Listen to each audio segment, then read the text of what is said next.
I was just seeing some delegates. Where have they gone? Can someone from the hall go and just tell them that we're going to start this session? And I think you all should come in front.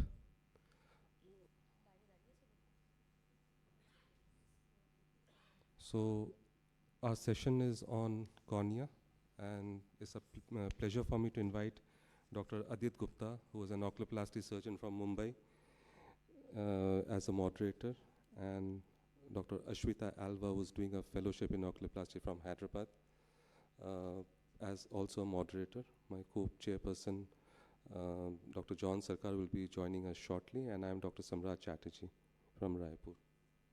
So I request our first speaker, Dr. Krishna Prasad Kudlu, to tell us about the biometry and IOL power calculations.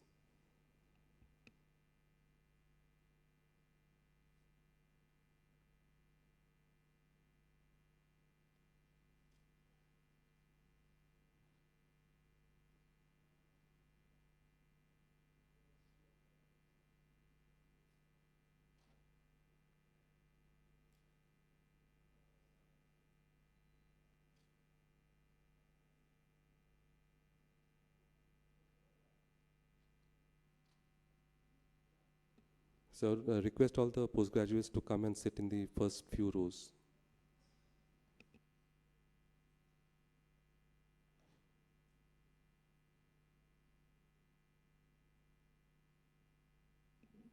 Yes, ma'am. Not first row is this side. Not first row from the back, first row from the front.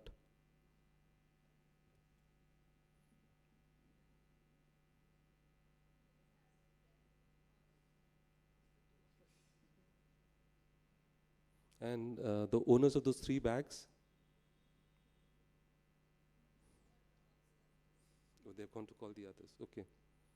Yes, ma'am, here. You can join your colleagues there.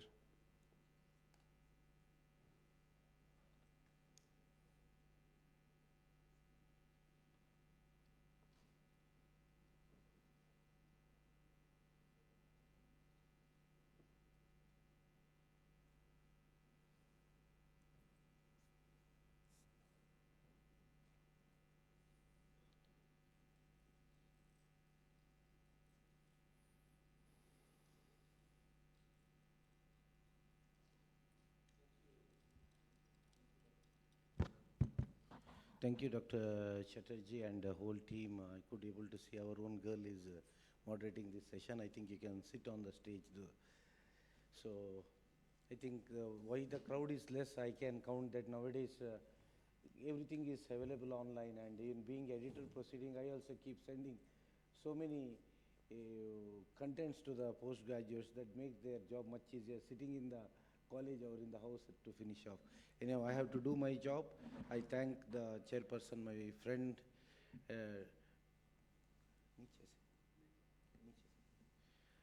for this opportunity. So I will be talking about biometry and IOL power calculation. I believe so it's 14 minutes, 15 minutes allotted for us. So coming to the introduction, measuring various dimensions of the eye, its components and their interrelationship using a data to determine the ideal intraocular lens power. So basically biometry, it has contain 2 components. One is keratometry. Can you off this light please? It's hitting. Off karo. It has got 2 components. One is keratometry reading and axial lens. Please off the light. Switch off the LED lights. Yeah. And please come to the front rows. And it has got 2 components. One is keratometry reading and the axial length of the eye. So probably if you look at the literature, if you see almost around 62% of the claims regarding the problem post cataract surgery is biometric error. So you have to be dead on with your biometry. So coming to the keratometry, normally keratometry used to measure the corneal curvature, which has to be done before the axial length measurement. There are 2 types of keratometers we know one is manual keratometer and auto keratometer. Even a topography also, whether placido based or elevation based topography also gives the keratometer reading. So those who are still yet to start their, we always started our career with manual keratometry. The principle is mainly it's on the fixed object and the variable image size, and the fixed image and the variable object size. So there are two companies used to produce this, Bosch and Lomb and Sears keratometer. Now coming to most of us being very much comfortable with the automated keratometer, what is the principle of this auto refractometer keratometer, which focuses the reflected corneal image from the central 3 mm zone onto an electronic photosensitive device which instantly records the size and computes the radius of curvature. So coming to the axial length measurement, you have got two types. You have got optical and also ultrasound method. So let me come to the ultrasound A scan. Basically this ultrasound probe which has got a piezoelectric crystal that electrically emits and receives the high frequency of 10 megahertz sound waves. So what it measures from the anterior corneal surface to the internal limiting membrane. If you make 1 mm error, that means it may lead to 2.5 diopters of post-operative refraction. You have to be very careful. So always errors of 50% or more always depend upon the A scan related only. So what are the tips for accurate measurement when you're doing with the ultrasound? Always machine has to be calibrated well.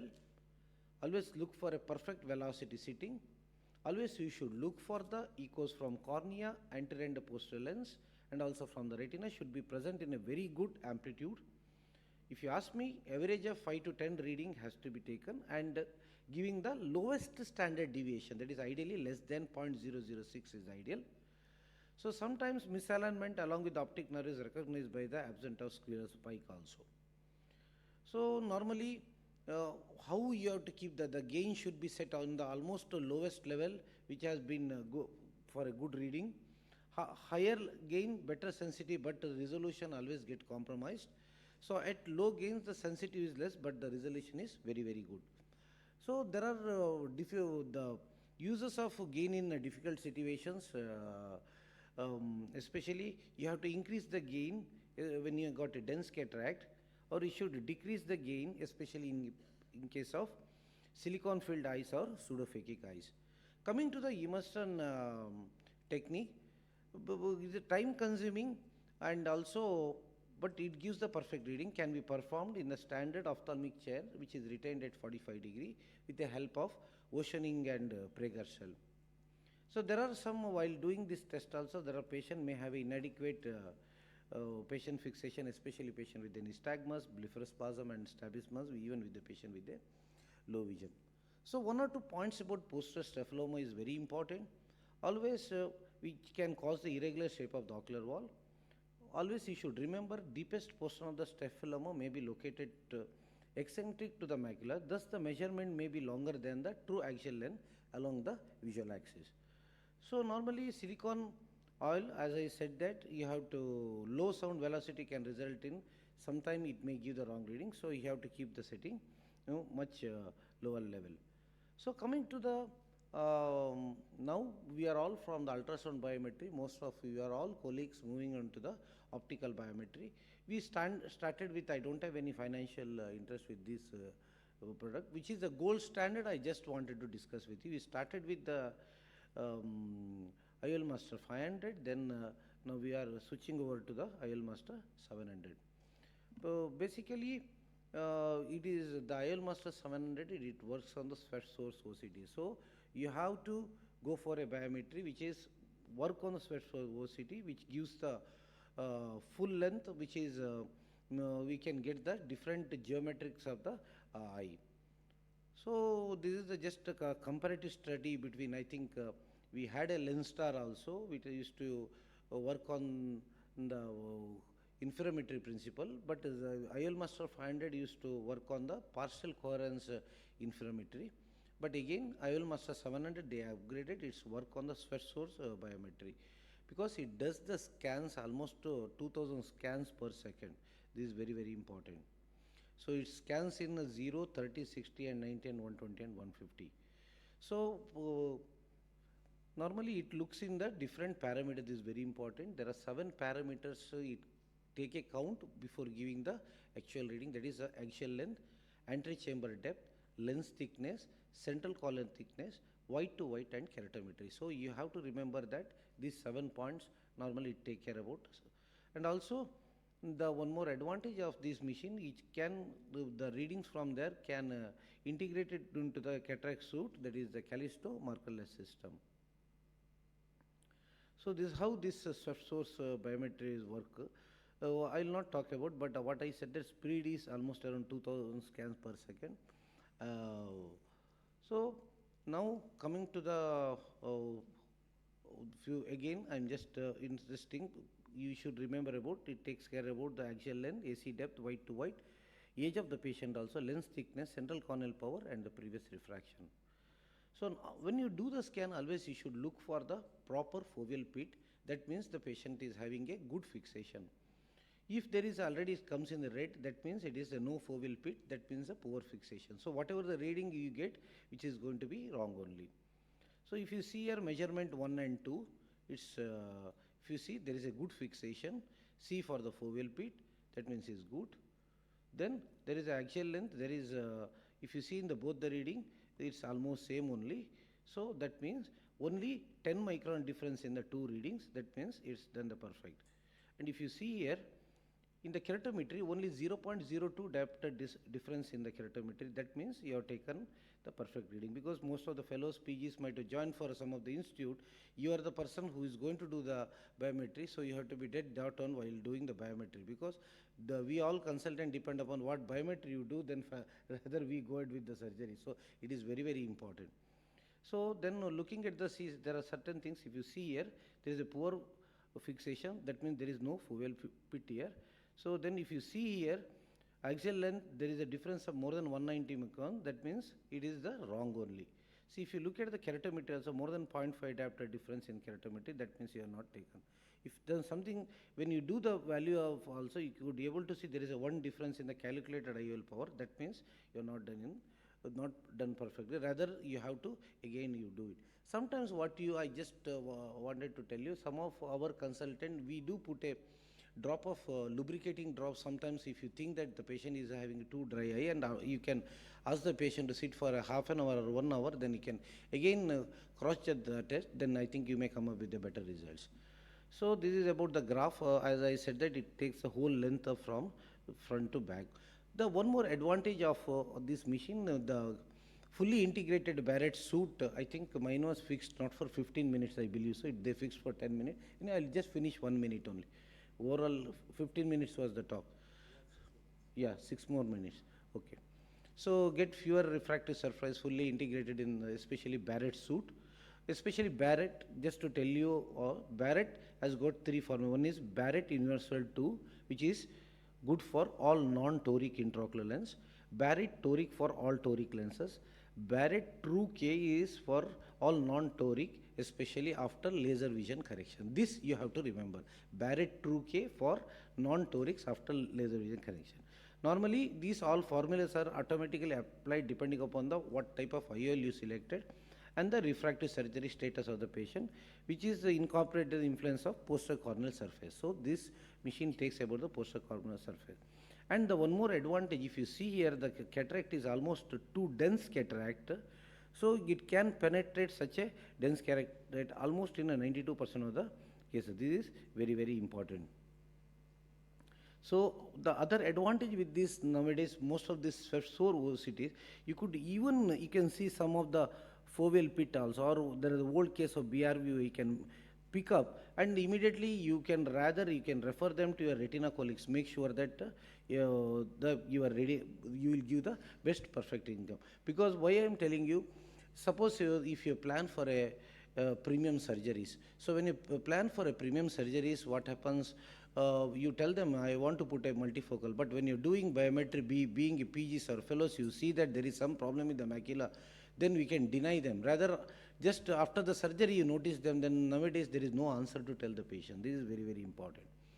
So these are the few advantage with this. You can see even with the macular foramen also you can see here with the, these are the few macular pucker. You can pick up RP detachment, you can pick up even with the AIOL 700. And all four generation 4 formulas cover a broader spectrum of island. Like you can do holiday, Hoffer Q, SRKT, especially SRT in case of high hypermetropic, holiday 2 or Barrett's 2 in case of myopic. So you can select, you can compare yourself. So spend time with the biometry, you can learn more and more. Then we can have a workflow also with the different formulas which IOL to be selected. So if you see, so fast it takes, especially IOL power calculation, Hague suits for just go to the someone like, because most of the center is having nowadays with IOL 700. So just go to the list, select the IOL model, and you will come up with the press calculator. Then it has got even a toric calculator also. You can see the biometry. Now what we do, normally patient comes, we do the biometry, then we send for counseling. Because if they are having astigmatism, then you counsel them for multifocal or trifocal. Without counseling for toric multifocal or toric trifocal does not make any sense. So this is about, normally if you can see how fast it takes the reading, measurement from both the eyes, which is less than 45 seconds. This is very, very important. With the results what we get is amazing.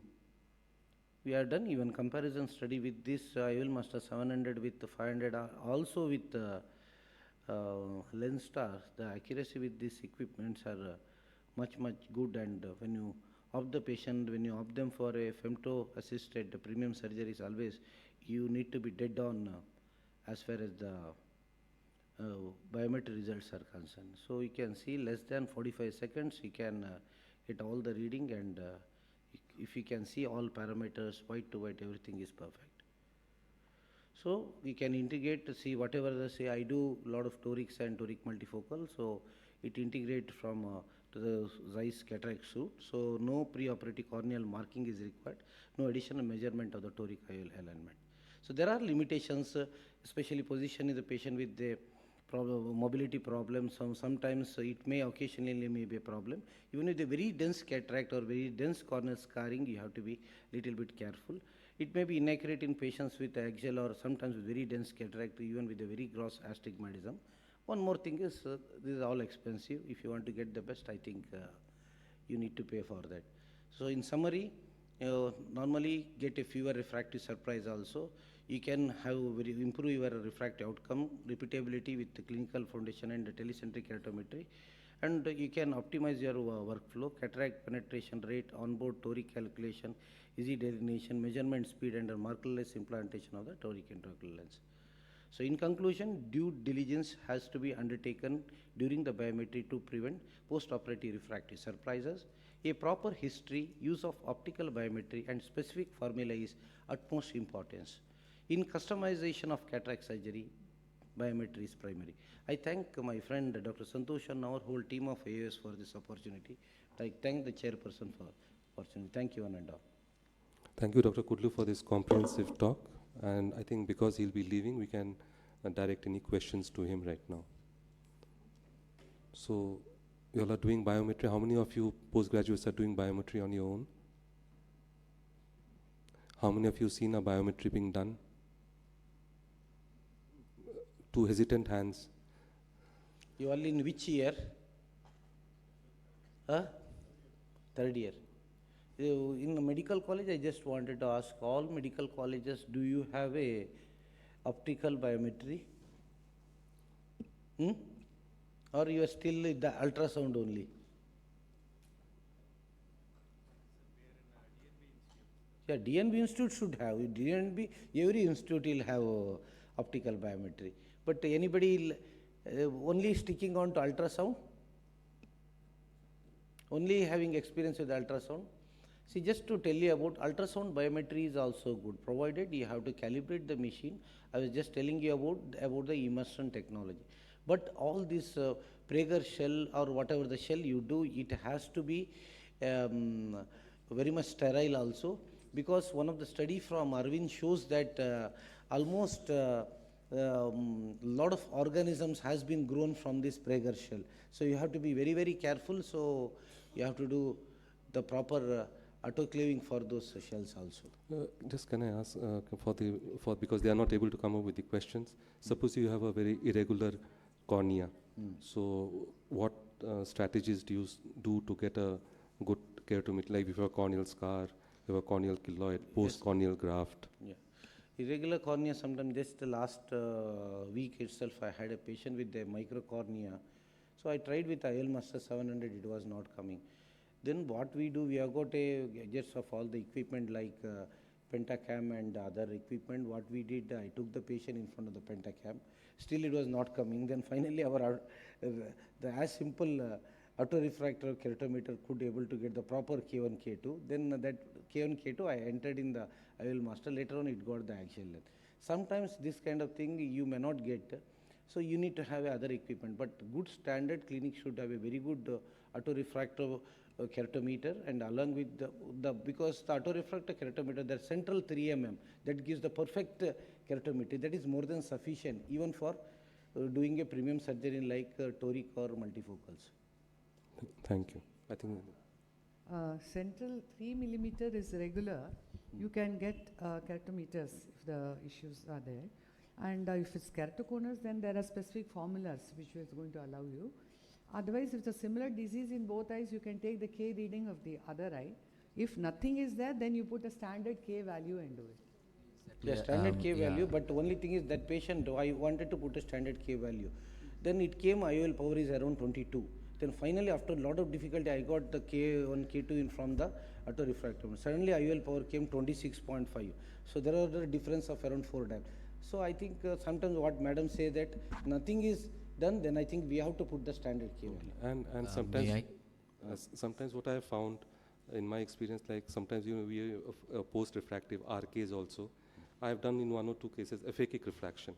Yeah. That is just remove the lens, do a refraction next day, and use that also. So that's also a last resort one can think about. Okay. Yeah. I was telling, I really agree with her, because sometimes we are combining the cases of keratoplasty with this thing. That time, usually sometimes the patient are one-eyed also. So what do we do? Actually, we take the ultrasonic axial length of that eye and put the standard K1, K2. Or if we do if the other eye sound also, then we took the K1, K2 of other eye, and which is much closer to the other eye biometry. Yeah. We just using that one. Yeah, there is no other alternative. Exactly. Thank you. So I thank you, Dr. Kudlu, for this nice talk, and thank you very much. So this is the time for you all to actually, ask questions. You feel free to ask questions. No question is stupid enough. No one is going to point fingers at you that, oh, you don't know this. So let it be interactive. You have some very good speakers out here who's going to, and this is an opportunity for you to actually find out all your, clear all your queries. Can I ask the hall people, audio video, to set the timing at 15 minutes, it's not 10 minutes, okay? Next, we call on stage Dr. Chitra Ramamurthy. She is the medical director of the Eye Foundation group of hospitals. She is a prolific cataract, glaucoma, as well as a refractive surgeon. And she is going to talk to us about control of astigmatism after cataract surgery or during cataract surgery. Is my thing connected? Yeah, we can see. Yeah. Very good morning to one and all of you. My very special thanks to Santosh and all the moderators on the dais and my dear audience. I would wish that you hear each of these and please come up with queries. I'll try my best to explain. So my due in the next 15 minutes to talk to you about astigmatic management during cataract surgery. Basically, why do you want to correct astigmatism? Because we have realized that even a residual astigmatism of more than 0.5 brings down the quality of the image. This was a study done of 7,500 eyes of cataract surgery patients, wherein they found that there were 25% of them who had moderate astigmatism and about 10% of them had more than 2 diopter of astigmatism. So you do just a cataract surgery and a monofocal, you have punished that patient to wear spectacles for distance throughout his life. Whereas if you are addressing the astigmatism, you are giving him some amount of visual independence for distance. So what is the best procedure to correct astigmatism cataract surgery? So this table comes up, either on-axis incision making, or do an LRI or an astigmatic keratotomy or a toric IOL, or after the surgery, if there's a residual refractive error, do a laser correction or give him contact lenses, or he's happy with glasses. So these largely, finally, these are the four things which are practiced for astigmatic correction after cataract surgery. Now, when I say incision on the steep axis is after making your two side ports, there was a belief that if you make an incision on the steep axis, it will bring down the astigmatism by 0.5. But nowadays, we understand the term called the centroid value, wherein it has calculated that for any incision less than 2.4, the astigmatism induced is only 0.1. And if your incision is going to be more than 2.4, then max astigmatic 2.8 maybe, then the astigmatic impact could go up to 0.3. So nowadays, there is absolutely no need for us to measure or calculate our surgical induced astigmatism. There are two other possibilities, the limbal relaxing incision and the astigmatic keratotomies, which can be done for small amount of astigmatism. These are incisional procedures, and again, they are made approx in the 90% depth in the steep axis. LRIs are made as either one or two coupling incision on either side of the axis, as I'm going to show you. And essentially, you need to measure the amount of astigmatism and axis of astigmatism and feed it into different nomograms. The Dornan-Wien, the Nichamen-Sforg nomograms are all available online, and it will tell you exactly what is the arc length of these incisions to be made on the limbus and what should be the depth it has to be made. And you should also identify the pachymetry at that intended side of incision. So now this is one manual way, like wherein you are marking the limbus, that is the clock hours of which you're going to be incising at the limbus, just anterior to the arcade. And this is done at the diamond knife is calibrated to go to the depth of 600 micron, and an arc-like incision is made in that measured clock hour. So these are different tables which will tell you how much of the clock hours you're going to incise for different astigmatism, what is the incision for with the rule and against the rule. Just to give you a pictorial thing, now this is a Varion overlay with which you are marking the axis, and again with the diamond knife and arcuate incision is being made. What you need to understand, arcuate incisions on the next, which I'm going to talk, are made at actually the, as you're going to see after doing the arcuate incision are little mid-peripheral at 8 millimeter optic zone or 9 millimeter, and these have a better astigmatic impact than the limbal relaxing incision. But all these incisions, there is regression, there's wound remodeling, so they are not exactly very optimal. So when you talk of being optimal and exact, we need to look at the toric IOLs. For the toric IOLs, we need to first measure the amount of astigmatism on the cornea. We need to feed in the right formulae. We need to mark the axis where you're going to place the lens if it is a manual way, and we have to align it on the correct axis. It is most important that it is an orthogonal regular astigmatism and not non-orthogonal or not an irregular astigmatism. The cornea should not be dry, it should be healthy ocular surface. If it is dry, you need to treat the dry eye, then do your biometry, and then do a toric implant. So some of the pearls are, when a patient comes for a cataract counseling in our center, we first put them on a toric calculator to understand whether the patient has astigmatism, and then take our discussion. Do you want to have a toric IOL or monofocal? And he would understand what is the level of correction he's going to get for distant vision. Barrett toric calculator is an excellent tool in this matter. We also need to understand whether it's an against the rule or with the rule astigmatism. We need to understand that the posterior cornea is against the rule in 90% of the situation, and if the anterior cornea is with the rule, naturally this gets subtracted, and the amount of total corneal astigmatism is less. If both anterior and posterior are against the rule, then the total anterior corneal astigmatism is no. So next is the threshold.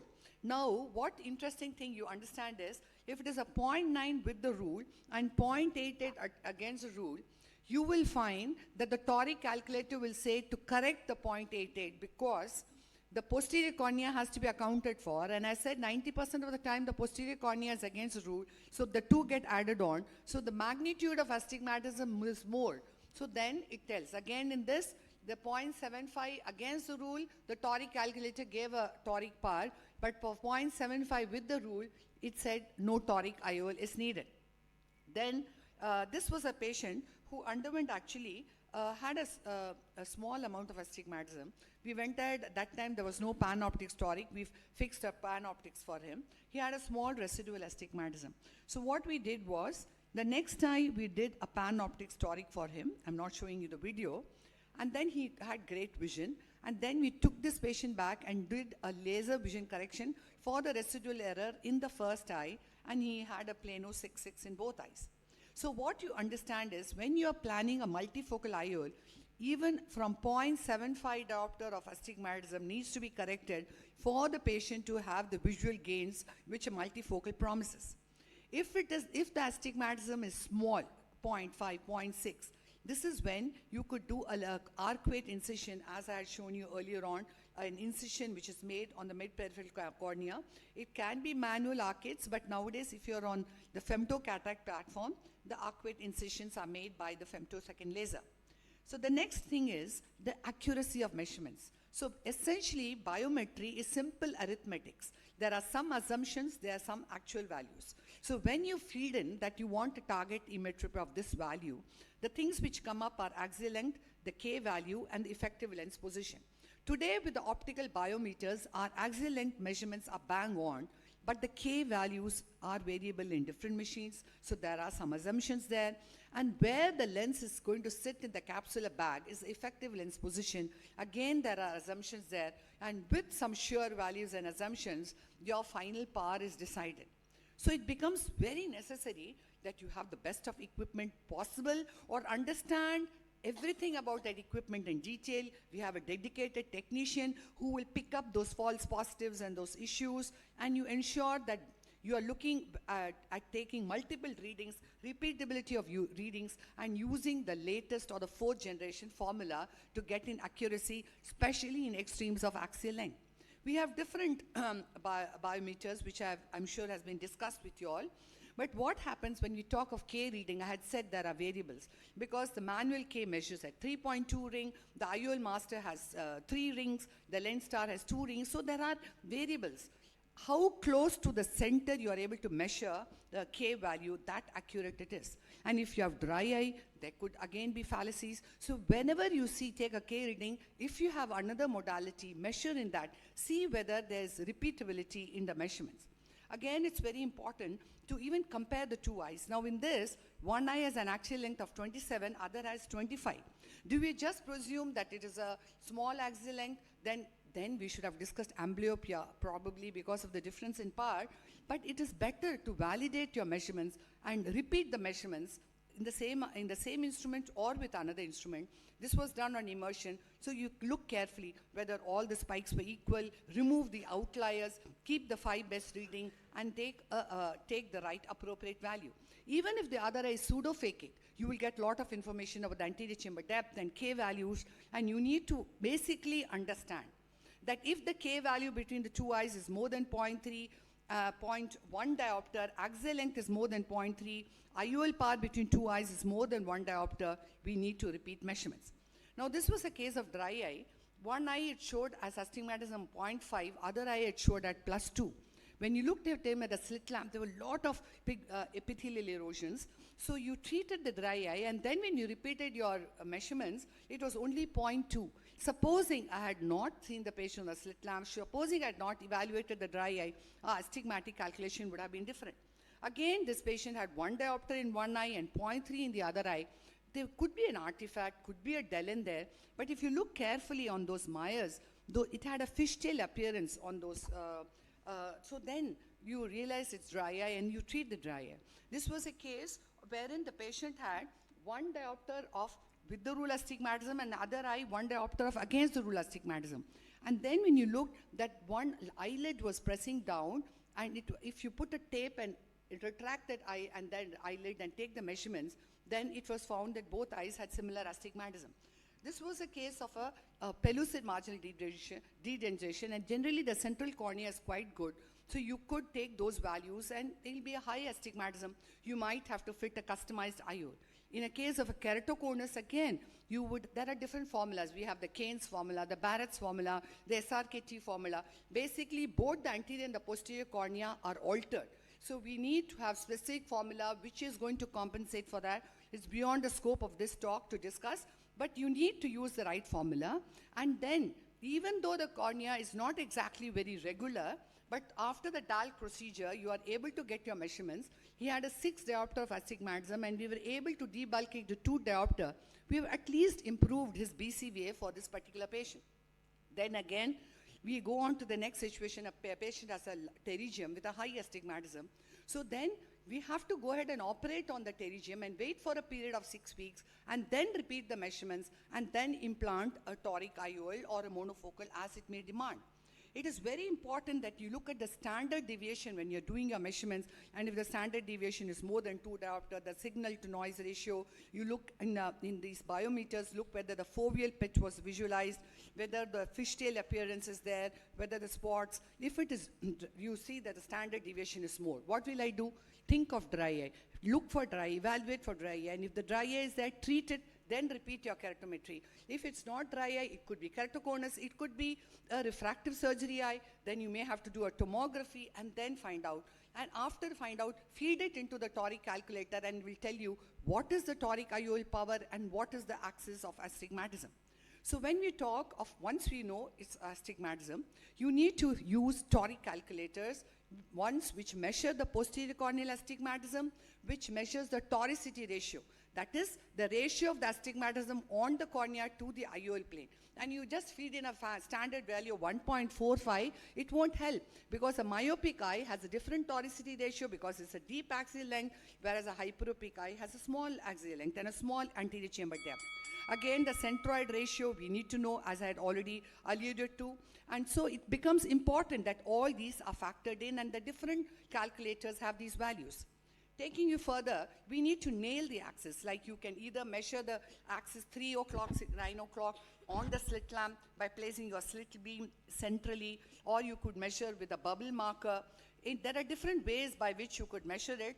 I think it's a talk which needs half an hour. You could, if you have access to eye trace, that will help you to measure the axis of placement. And once you've done it manually, you could use a Mendelssohn's thing and a toric marker, and thus you are able to do it. If you have a Varion overlay, it will come, the overlay will come, and it will tell you after removing all the viscoelastic how to align it onto the dots. If the IOL is rotated, now what you need to understand, if the toric IOL rotates only 1 degree, there's a 3% loss of correction. Whereas if the toric IOL has rotated more than 30 degrees, it is actually going to increase the residual astigmatism more than what the patient had. So then it is more in higher amounts of astigmatism. Like a person has +2 diopter of astigmatism and the residual, the loss of astigmatism would be more. So it is also important in high minus powers, the capsular bag is big. So you may wonder whether you need to place a CTR in these eyes for a stability of the toric IOL. There are better quality lenses which adhere to the posterior capsule, have a tackiness about them, and these are more optimal for toric IOL. So once you know that the axis is off, you could feed it into a online www.astigmaticfix.com, and you need to feed in what is the present astigmatism, what is the present axis, and it will tell you how to rotate it.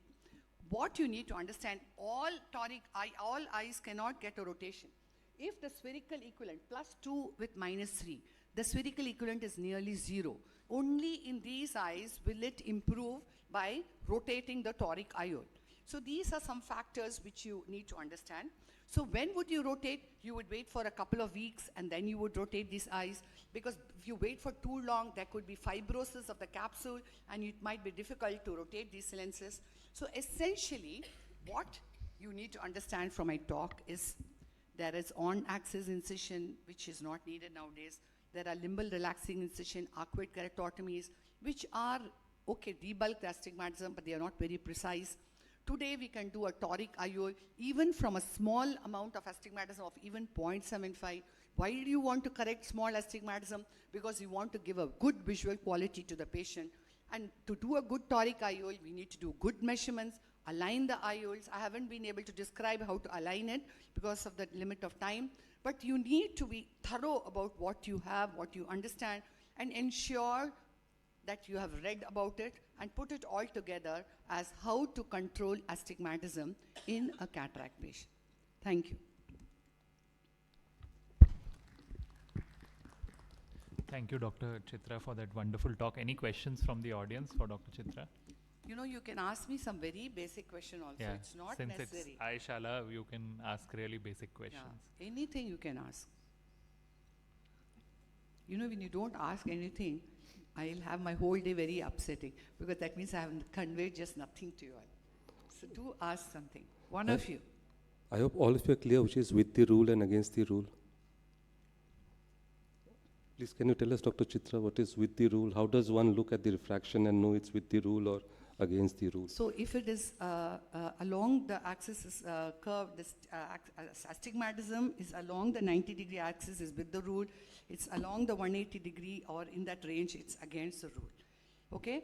And what is this posterior corneal astigmatism? Earlier we were talking only of anterior astigmatism. Now we talk about posterior corneal astigmatism because we want to know the total astigmatism of the cornea. And we understand that it is against the rule astigmatism in 90% of the cases. So that small power will get added onto the anterior part. These we don't have to manually do it. All these are done by the optical biometers which we have, which does it. If not, if you are doing it on immersion biometry also, you could feed it into the online calculators, which will give an assumed, do a mathematical calculation, and it will interpolate the posterior corneal astigmatism value, and that will be added, and it will be fed into any of the formulas you want. You want Barrett formulae, you can go to ascrs.com or apcrs.com, and then you can go on to the Barrett suite, and you would go on to Barrett toric calculator, and feed in just your simple astigmatism. It will give a predicted corneal astigmatism, it will give, and will tell you how to inject how to place the IOL, and which axis if you place, what will be the amount of residual astigmatism. So it is not necessary that you should have the latest gadgets. But when you read, when y'all are all exam going students, so when you read, you need to understand there's something called astigmatism. How do you measure astigmatism? What is with the rule? What is against the rule? What is the posterior corneal astigmatism? What are the instruments? What is the need for perfection? And how I would treat whatever residual astigmatism. In that you would have answered your entire question. Thank you, Dr. Chitra. Now moving on to the next speaker. You know, when I was a postgraduate student, my teacher used to tell me carry all colors pencils in your apron. So now the next talk by Dr. Sarkar is going to motivate all of you to start carrying those colors again. He's going to speak to us about ocular surface and corneal staining and how to make a perfect corneal diagram for any pathology. Thank you for your kind words. So let the session a little more interactive. So, excuse me, it's not moving.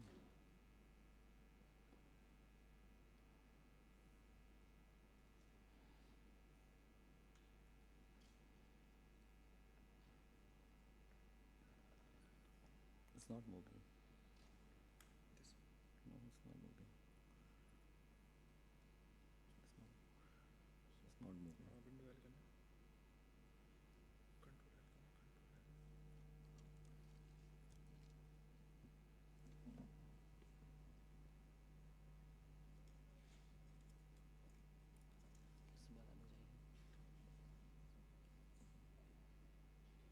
ये क्यों आ रहा है?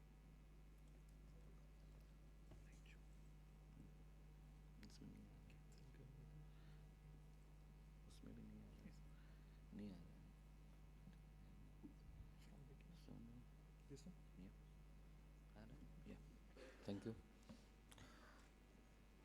Very good morning to all of you. First of all, I would like to thank Dr. Honava sir for giving me the opportunity. So without wasting much more time, I will just start my talk. So learning is a constant evolutionary process. That's why we are here from couching to the chopping, and sharing is the knowledge, the best way of learning. So I will start my session with some of the interesting cases we present to our cornea clinic.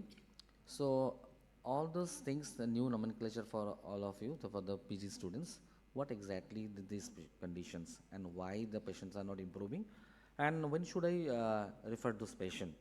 So to know these things, the next 15 minutes I will discuss the ocular surface. This is a nomenclature new to all of you. The corneal staining and the corneal diagram. I have no financial interest. So I will highlight following the points.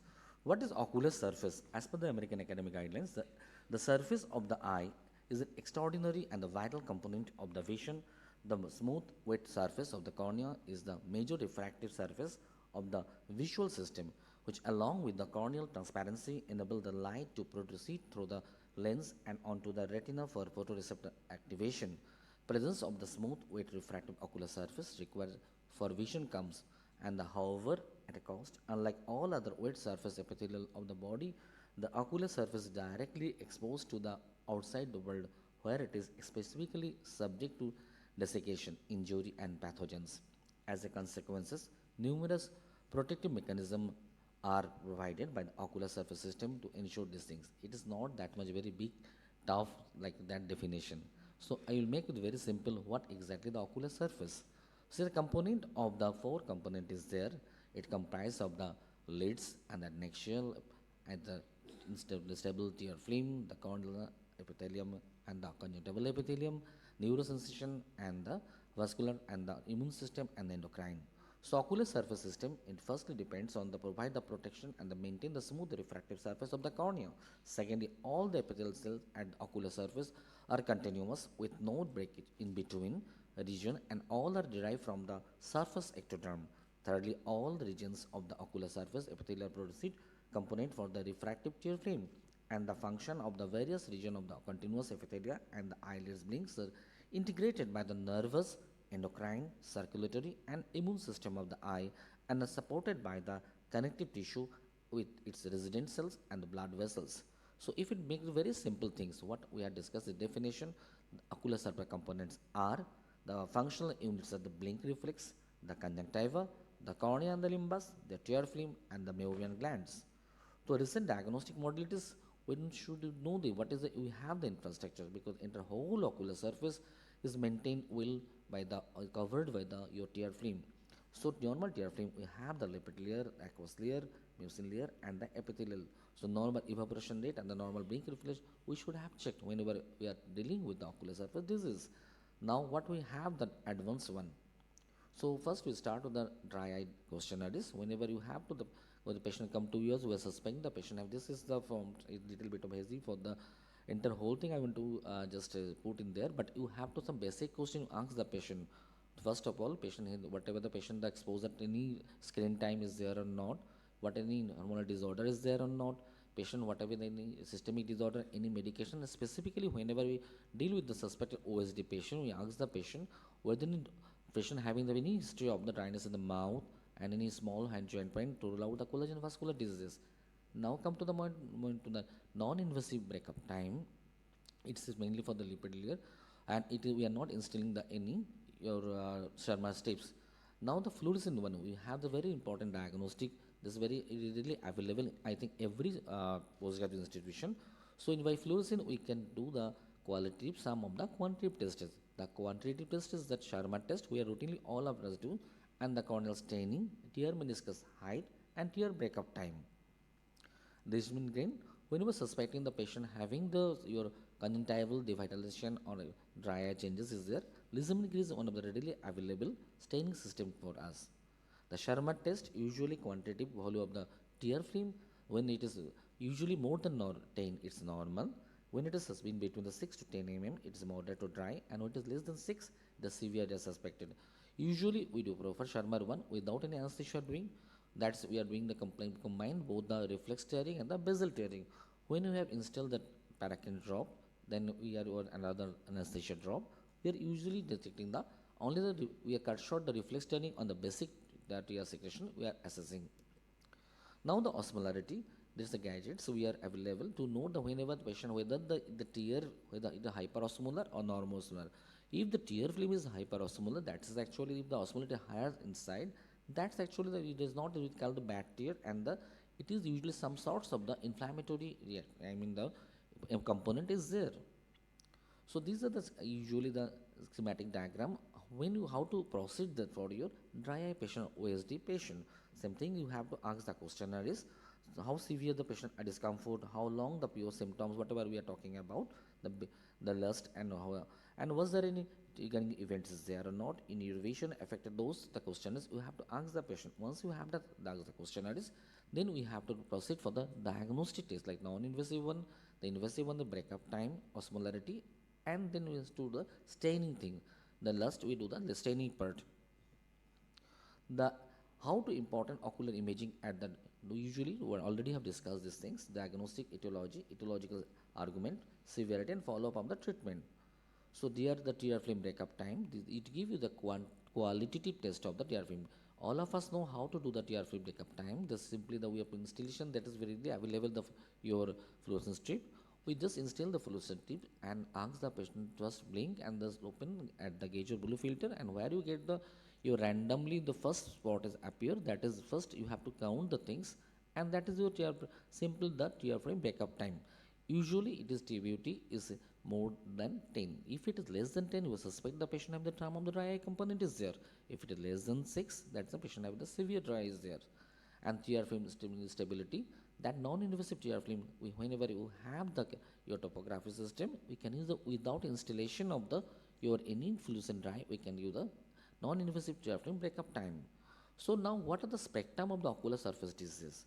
The main causes are age, whenever the suspected patient more than 50 years, the climate when the patients are working in a very your hot humid climate, and some of the genetic predisposition, gender is usually female patient of the postmenopausal work environment. So whenever you have long your screen time, and systemic disease and medications, whenever the patient have the long-term system medications, that can causes the ocular surface disorder or OSD. Secondary OSD as Sjogren's syndrome, rheumatoid arthritis, and lupus, and reactive arthritis, thyroid dysfunction, diabetes, rosacea, and medication. And whenever the patient having some of times, we have noticed the patient having the post-refractive surgery and the chronic use of the contact lens users. So now we are just dealing with how the clinically presentation. This is the actually the patient having the SJS patient. You can see the keratinization of the surface. This is one of severe dry eye patient. We have the T meniscus near 0. This is the patient of the, we can see, can you even elaborate what is this? This is the shortening of the foundation shortening. This is the OCP, ocular secretarial pemphigoid. This is Sjogren's one. This is the severe keratinization ocular surface that is due to one of the sequelae of the SJS patient, and this is the very classic case of the one of the medicamentosa for the long time using of the acyclovir or the potential medications. So whenever you are dealing with the ocular surface disorder OSD, so what is the prerequisite for the whenever specifically we are concerned of the any intraocular surgery? So whenever you are dealing with the OSD patient, the following things should be you keep in mind before going into surgery in the suspected OSD patient. Nose, there should be no surface inflammation, the eye should be moist, correct tear film instability, IOP should be controlled, sound positive segment, appropriate IOL power calculation. Specifically the Chitra madam was telling, if you have the dealing with the dry eye patient, you do your K1, K2 reading, you may be landed up with the erroneous result. So you have to correct your this tear film instability, then do the refractive error, and the rational surgical plan with minimal tissue handling, and always team approach is always better. Whenever you thinks you need some of the assistance from your other subspecialty colleague, specifically ocular surface or the oculoplastic colleague, take their help for any patient having your suspecting of the lag of ophthalmos or any other lid abnormalities are there. So management parts is that I'm not going in details of the management. Whenever dealing with your OSD patient, when all the prerequisites are fulfilled, then there should be the treatment modality or address should be to minimize the evaporative tear loss, stabilize the tear film, protect the ocular surface, repair the ocular surface damage, increase the lubrication, enhance the glandular secretion, and cure the inflammation. One thing I would like to add that this is the schematic one. whenever you are suspecting there is ocular inflammation, is that don't give any NSAID drop. It's strictly contraindicated. Whenever, if you think there's ocular surface inflammation is there, you can use a low low dose of steroid with close monitoring. Strictly no for the any NSAID drops. Now come to move into the next one, the corneal staining and the color coding. So what are the dyes are used in ophthalmology for a variety of the diagnostic procedure and ocular procedure and the surgeries.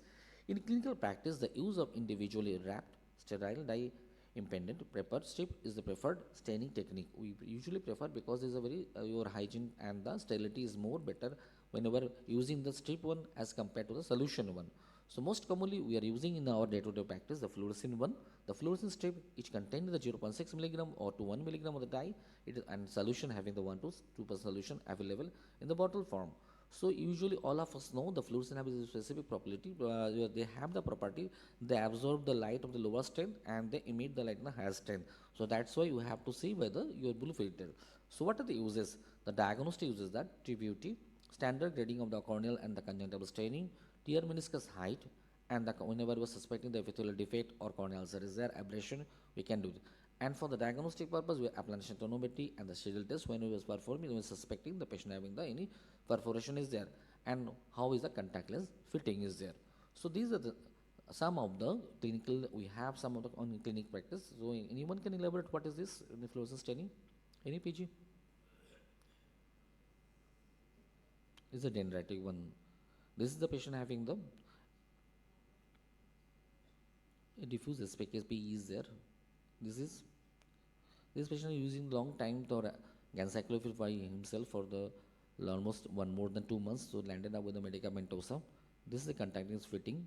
This one is the shield ulcer. This is actually the picture is not that much very perfect, but whenever you have some getting the some scratch mark over the cornea, then you have to invert the lid and rule out any impending foreign body. Specifically, the your CP hairs is there or not.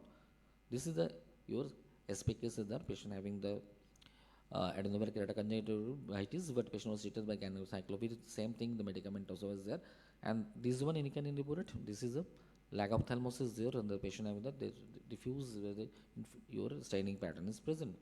So advantage is that ready to use the ophthalmic strips to impregnated dye, no auricular irritation, concentration up to the concentration of 3%, and no ocular toxicity. And the drawback is that more difficult to detect the fluorescent staining of the conjunctiva because of proper poor scleral contact and allergy. Sometimes the patient is allergic to the fluorescent.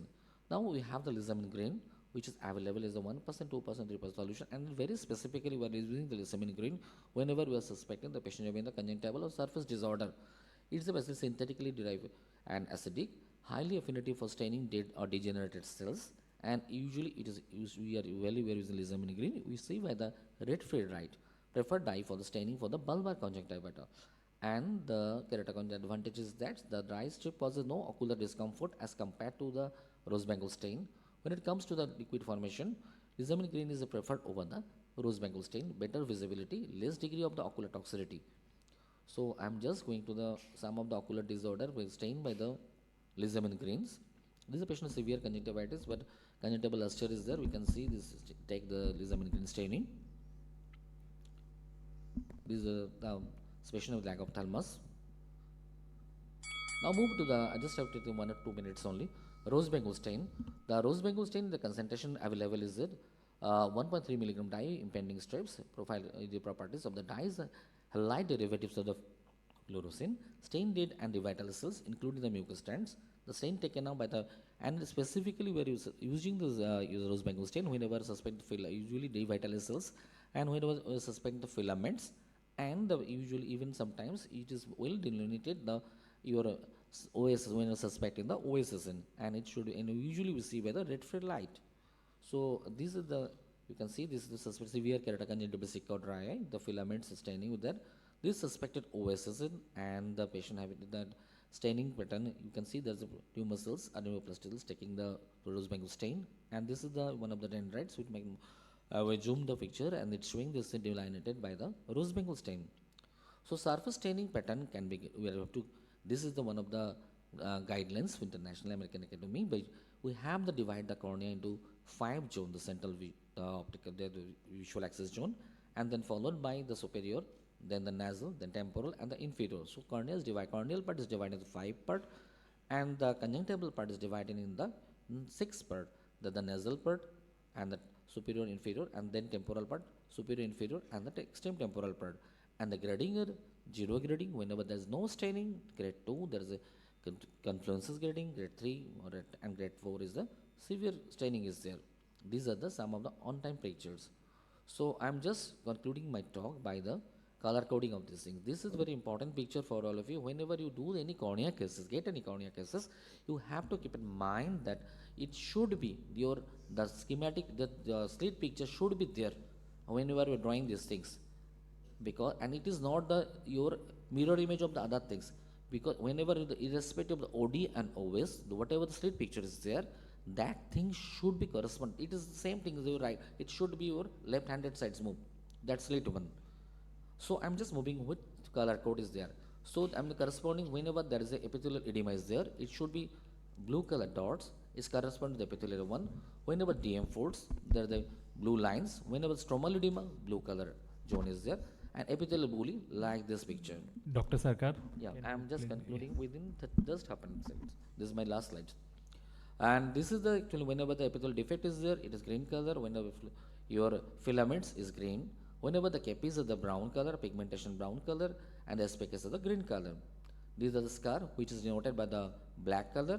And whenever you have the BCL or contactless in your that is these cases, that has to be denoted by the black irregular dotted line.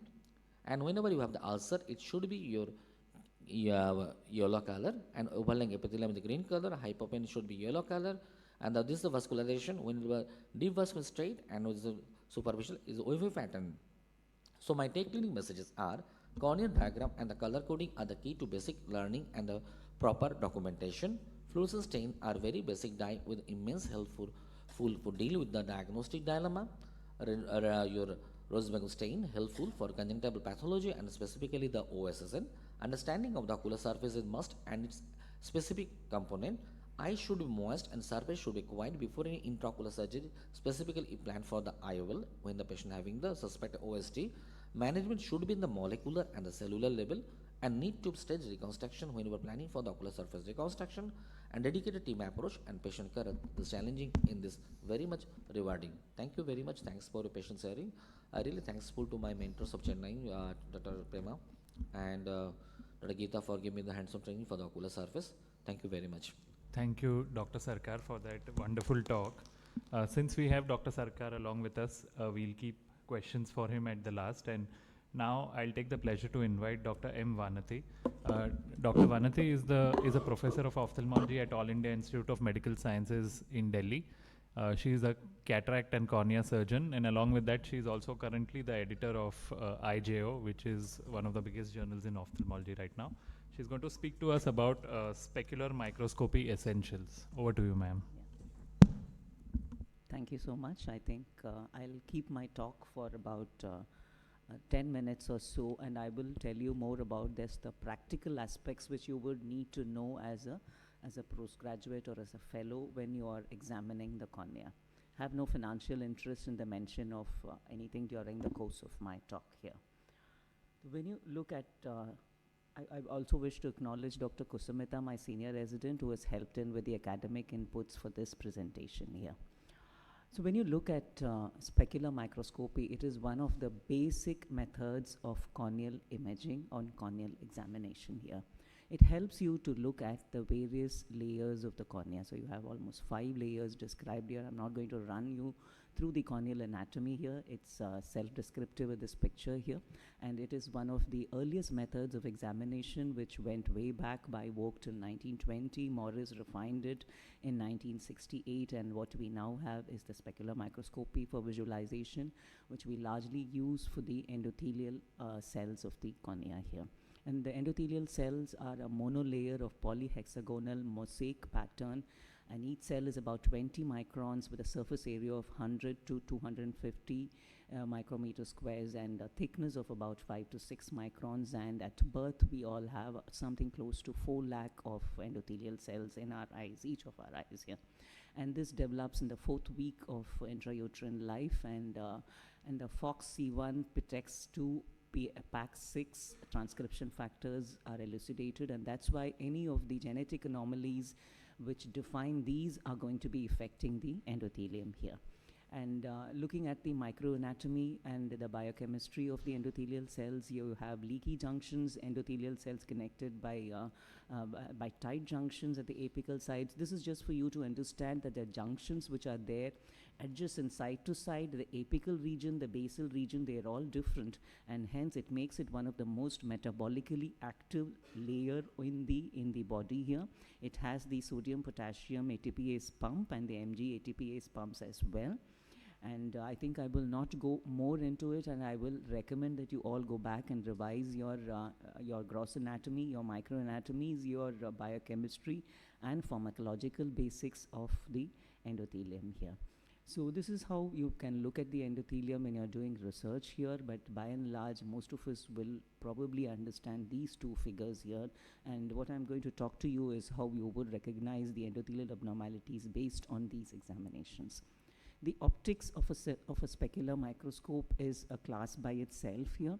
To just talk about it in the next few seconds is when there is an incident ray of light which is reflected perpendicularly, it then captures the abnormalities at a microscopic level here. So I won't go into the depths, and I would again ask you to refer to your textbooks on how you would, on the basics of optics, because this is something which is asked in your short notes and which is asked in your instrument vivas and your fellowship exams as well. So when you look at a specular microscope on high magnification, this is how you would be able to pick up your endothelial cell abnormalities. The subtle ones, an experienced eye can pick up, but then those which have the largely visible or abundant guttate changes, which is classically described as a molten metal beaten appearance here. It's something like when you have hammered a molten metal, where you would have those fine depressions. That's the kind of the picture, and this I think none of you would miss when you examine or do a routine slit lamp examination under a higher magnification here. What instrument do we use to look at? We use the specular microscope here. So I have largely limited my talk to specular microscopy and not you included confocal in this here because of lack of time, and we have several models here, and depends upon what you would want to look at. But what you need to know as a resident or fellow is there are several types. You can do a contact, you can do a non-contact, you have a stationary slit, you have a moving slit here. And of course, you have the confocal based and the non-confocal based imaging modalities for specular reflection here. Again, a word of caution is what you look at at a routine slit lamp examination is not specular reflection. It is very difficult to do a specular reflection. You will have to know how you need to seat yourself here, how you would have to place your illuminating piece and your main piece, and you'll have to move it across 30 degrees here and in an oblique angulation. So that again is another learning methodology, and you'll probably need a hands-on before you would understand the specular reflection method. And I would say I will have to acknowledge it's usually a very difficult methodology of looking at your endothelial cells by a specular reflection methods here. And if you have difficulty in capturing, I think you need a smooth surface. Just see that your tear film is adequate before you go to image here. And now most of these specular microscopes have an automated inbuilt software here, which helps you to compute or understand what are the abnormalities or what is the health of the endothelium that you are looking at here. So this is one such picture of one of our specular microscopes here. And whenever you're looking at an endothelium, when you're looking at it, I always tell my residents, look at it in two aspects. You do a qualitative examination and a quantitative examination here. So these are the two analyses which you need to do when you're looking at your endothelial cells. So when you look at the quality, you look at the cell borders, the configuration, the intersections, the presence or absence of guttate or other extraneous ones like vacuoles, blebs, or other bodies which are present. Largely remember they are quasi-hexagonal shaped cells, and they appear as bright cells with dark borders. Again, this is important because when you look at the epithelium, again, you can use specular reflection to look at the epithelium also, but by and large, we don't do it here. And the epithelium will be an inverse of this, and it will be much smaller in size because the number of epithelial cells are much more here. So that's the basic difference which you will need to understand here. And here when you look at a picture, here it is self-descriptory. You see all the cells are not uniformly shaped here. They're not uniformly sized. There is a variation, and you're also finding a lot of dropout areas here, the blackout areas here, which means the endothelial cells are abnormal. They are not, there is a fallout here. They're not being imaged on specular reflection here, and these will constitute the guttae here.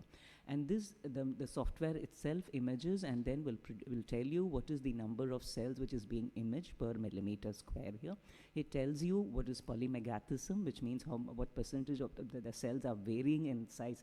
Polymegathism, how many of cells are larger here, and pleomorphism, variation in size. So the variation in size and the variation in shape are picked up by the imaging, and that's what you would look at when you're doing a qualitative analysis of the endothelial cells. So these pictures are all self-descriptive, where you can see in different stages of the endothelial abnormality, you see how the cells are all, some are small, some are large, have lost their uniformity, some are six-sided, some have become four-sided, or some have become more than six-sided here. And here you're seeing the image capture is becoming more difficult as you go on, and here you're seeing a guttae which has started to form here. So all these are the pictorial imagings when you pick up on which you can pick up on your specular microscope to look at the anomalies of the speculum here. When you look at pleomorphism, that is variation in cell size, normally about 70 to 80% of the cells will be uniformly sized here.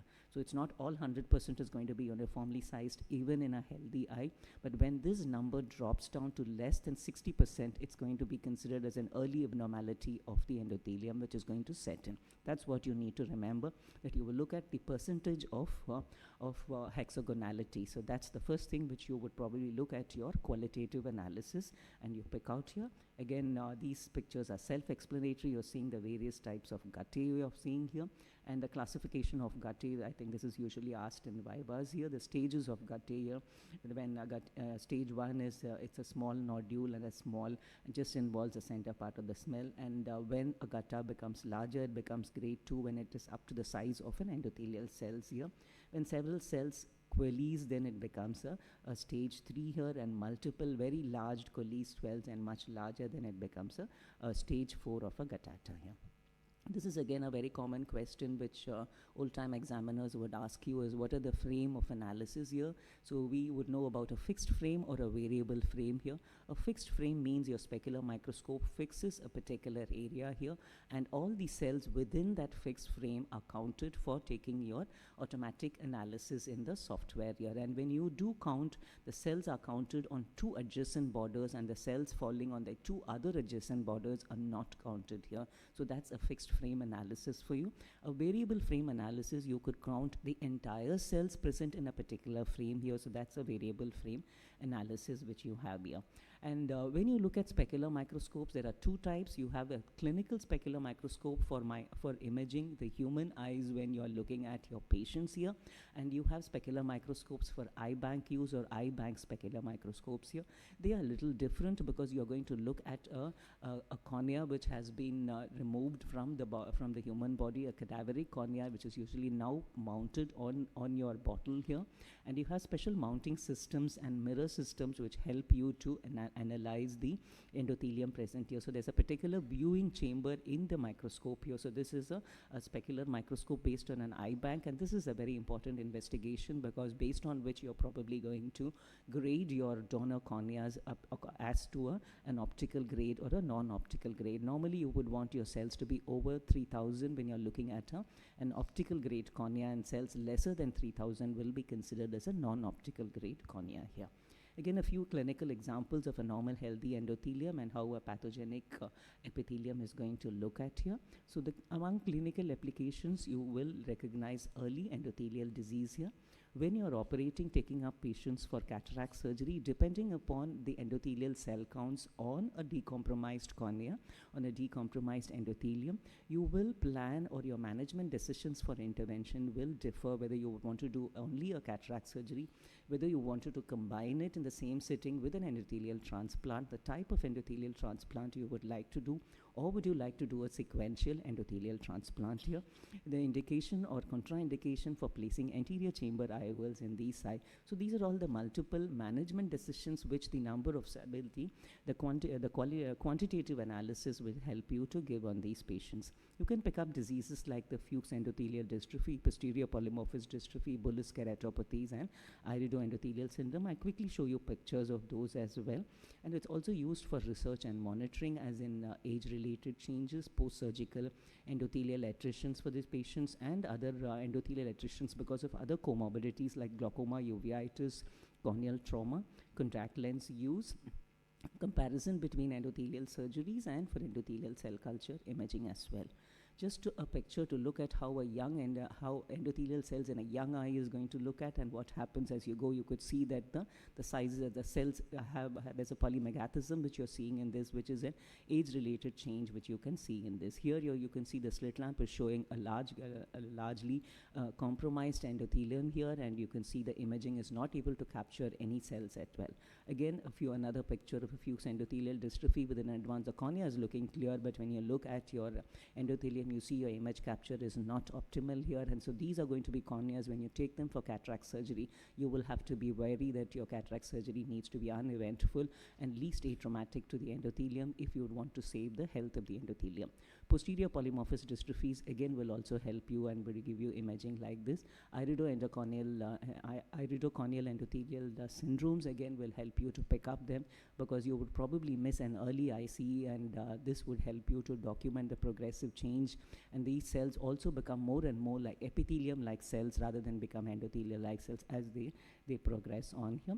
Pseudophakic bullous keratopathies, this is corneal endothelial decompensation because of cataract surgery and iatrogenic damage, and the amount of damage and how you would need to intervene and manage them in subsequently is another important. This is one of my DSEC patients, and it's a bilateral Fuchs here. She just recently underwent her endothelial transplant in the left eye, and this is an ultra-thin DSEC. It's about 6 years post-op, and this is how her endothelium is looking like. Just operated her last week here. Just to conclude and just to tell you about how the normal endothelial cell attrition happens here. When you're born with about 6,000 millimeter square, and by second year it drops to 4,000 cells per millimeter square, and it keeps decreasing by the year. So the normal endothelial attrition rates in the absence of any other abnormalities is going to be about 0.6% per year. So by the time you reach your 8th decade of life, you'll have something like 2,300 cells or so. Again, there is a change in the endothelial cell attrition rates, which undergoes a rapid attrition and a slow attrition. The rapid attrition happens in the initial years of life, and subsequently you go on into a slow attrition. The same occurs following several other procedures here. So this is in a nutshell, and this is a common VIVA question, which is again asked, that what is the amount of endothelial cell loss which you have because of the various procedures following phaco. Is about 5 to 8%. ECC is about 4.5% or a little more than that. ICC was used to give us about close to 50% drop if it's a badly done surgery. PKP, D6, DALS, DMAX again, and even following posterior PPVs and trabeculectomy. So the range again varies, and this is not a hard and fast rule.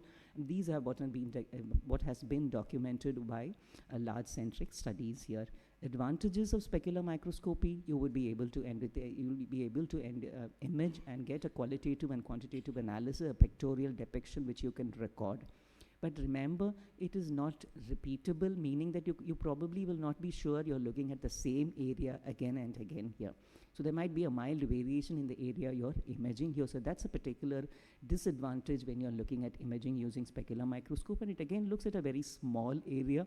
So you probably will have to move your specular microscopes to, if you want to image the paracentral or the peripheral corneas, and imaging these is not usually very easy even if you're using a specular microscope. I would refer you on to this wonderful article in the Indian Journal of Ophthalmology for further reading here, and any other book chapter including this which is ours, which also talks to you about specular microscopy in further detail here. I wish to acknowledge again my senior resident who helped me to put in the academic inputs for this, and thank you for your patient hearing.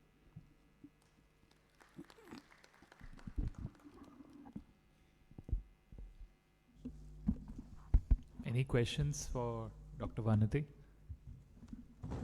How many of you have seen a specular microscope or used one in the eye bank? A lot of you must be going for eye bank calls, right? Okay, so you've used the automated one? Yes. Okay. You should certainly go visit a place where there is specular microscopy available and see how it works, especially because now it is having a wider range of application in clinical practice as well. Initially it was just limited to the eye banks, but now we see it moving more and more into the clinics with refractive cataract surgery and corneal transplantations becoming more and more commonly performed surgeries even in secondary care centers. Thank you, ma'am, for the one. I think Dr. Vannati, because most of them probably may not have a specular, because specular is never a priority in any institute. I So, agree, yeah. so what are your tips in catching it on the slit lamp? And slit lamp also, they probably won't have a magnification of Yes, 40 or I think 45. for imaging in the endothelium, you need a slit lamp with good illumination and good optics here. But short of that, I think you should learn to focus well with your slit lamp, and you should learn to look at your endothelium, learn to differentiate between the various layers, and practice specular reflection here. Again, it's easily said than done, because specular reflection methodology by slit lamp is usually very cumbersome, and you would need a higher optics one. So a thin slit, and put it up from an oblique illumination, and I think the best comes by learn to image and keep looking at your patients even when they are normal. That's when you are finding up something abnormal, you would know, and in initial phases you would not find those gutty appearance or the molten metal. It's just that subtle difference in the way the endothelium starts looking at, and you know then that this is probably something which you need to watch on more frequently than in other cases. Doing the PG, actually, we are doing the cataract surgery without seeing any endothelium. So whenever, That's honestly something I speaking, will we not learn the advise, thing when yeah. we're doing the fellowship, Yes. the SN, it is mandatory. Even you can do your own cataract surgery, whatever you're doing, just before this you see your patient. So make a slit beam, what the madam was telling, and this is what the sir was emphasizing. You may not be available everywhere the specular microscopy. If we make a slit beam, specular reflection, and just keep seeing all the patients. So whenever, whatever So the cataracts you are yes. operating, whenever think, something abnormal, you can pick it up. Yeah, by now I think most ophthalmic centers have a slit lamp. So we are not in a retrograde, we are going forward. That it's not excusable to say that you do not know or have not seen a slit lamp. So that's something which is very, very basic, and a simple method is just keep looking at every cornea. Every cornea. And at least before you take them for surgeries, it will tell you volumes. Exactly. Thank you, Thank ma'am. you. Thank you very much. Next, I invite on the dais Dr. Samrat Chatterjee, who is a senior faculty at MGM Raipur Eye Institute.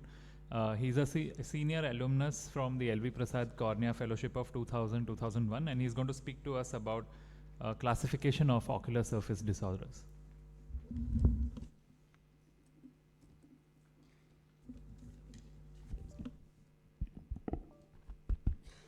So actually, within the last 10-15 years, ocular surface disease as evaluation and treatment has become a subspecialty of cornea.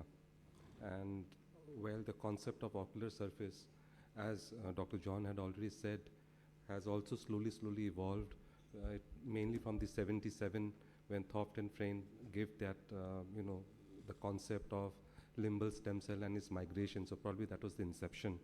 And somehow it has now subsumed a very large number of disorders. So other slides, this thing?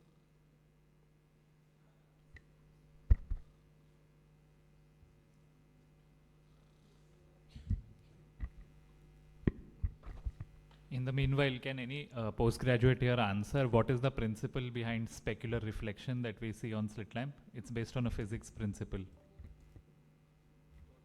Correct, yeah. It's based on total internal reflection. And the trick while performing that is that at 45-degree angulation, you make a small conoid, maybe 2 by 2 millimeters or even 1 by 1, and then just defocus once you see the conoid. And once you see the defocus, you'll see a scatter of the endothelial cells.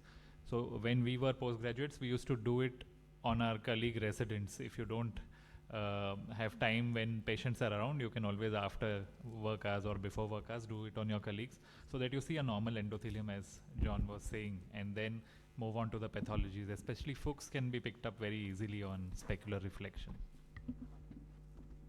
I think the slides are on. So already Dr. John has told you about the ocular surface, and to coming to the classification, there is no formal classification of ocular surface disease. But because the concept has been of the ocular surface is that it's a disease of the tear film, the epithelium of the eyelids. So the disorders are also related to. So the disorders are also related to the this thing, like, so you have tear film disorders, of which dry eye is a major component. Then you have the ocular surface, the conjunctiva and the cornea. So disorders like dry eye, allergic eye diseases. So they form a complete.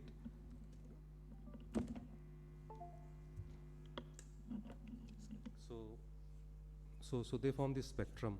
So you can see out here from the tear film, you have the dry eye disease, and from the eyelids, blepharitis, MGD, and floppy eyelid syndromes, and a vast types of inflammatory ocular surface, ocular dermal group of disorders, mechanical stem cell deficiency that affects the conjunctiva, and some of which are repeated again in the cornea. So this is what forms a complete, the disorders.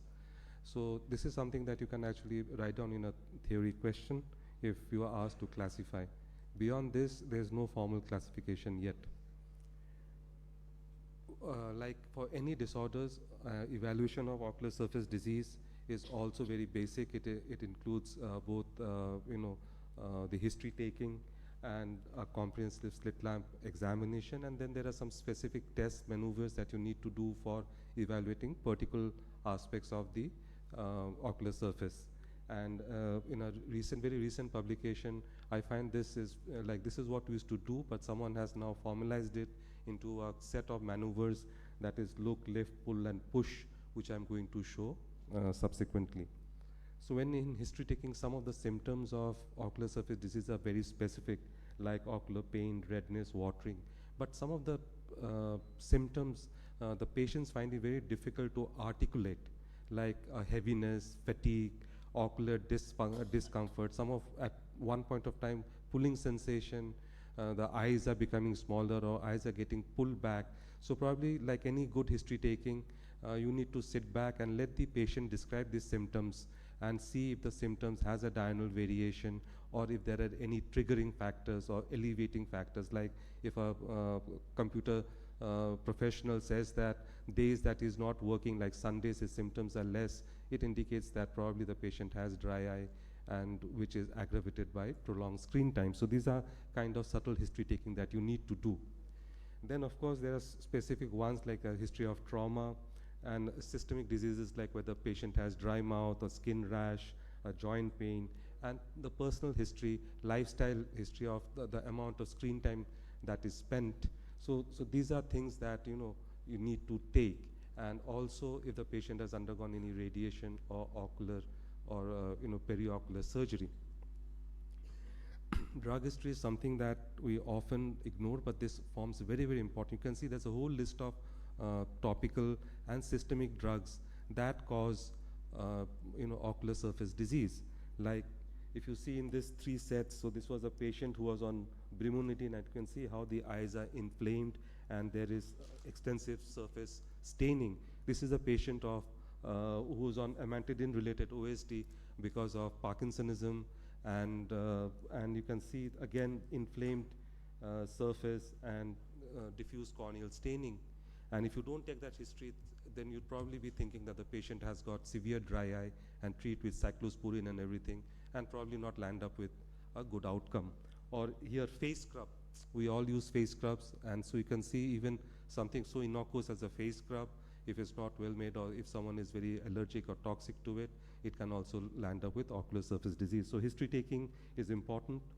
So whenever you look at the eye, if you see on the left-hand side and on the right-hand side, the most striking part out here is the first Purkinje image.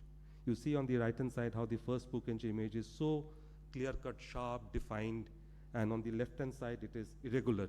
And so if you just put a fluorescent stain, like as Dr. John has said, you can see that the surface is stained. So the very appearance of this on the slit lamp in your diffuse illumination should strike a bell. Now look at this patient carefully, the right eye and the left eye.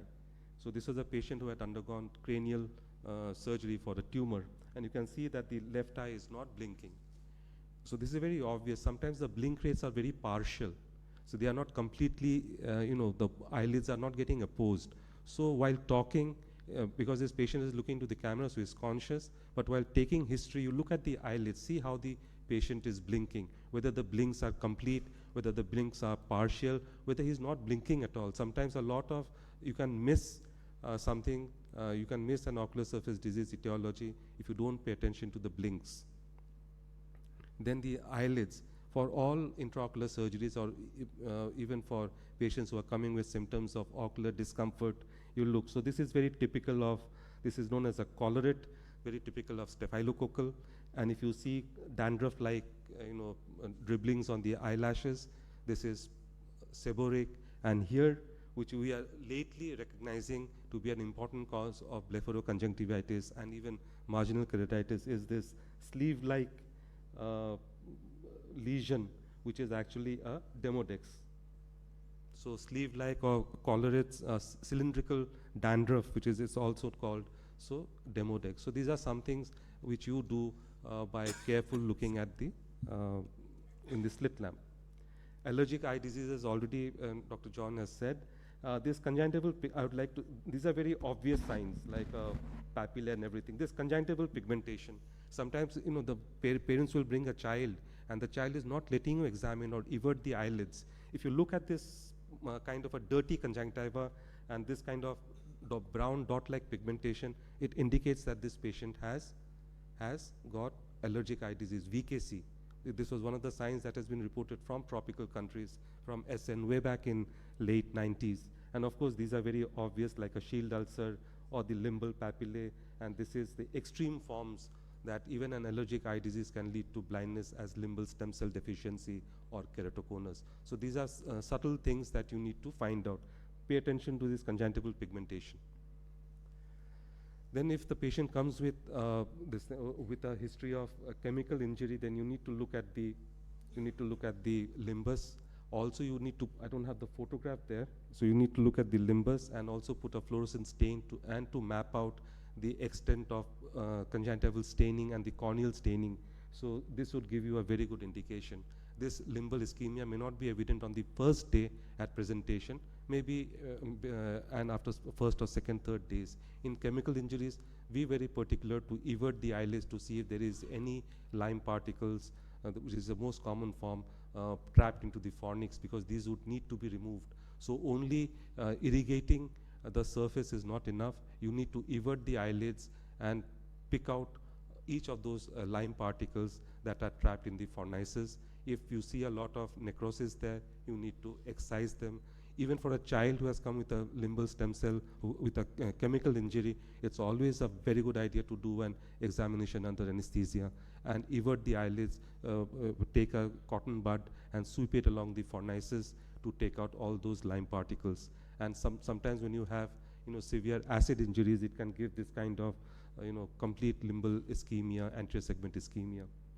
Then these are examples of partial, this is on the right hand side is partial limbal stem cell.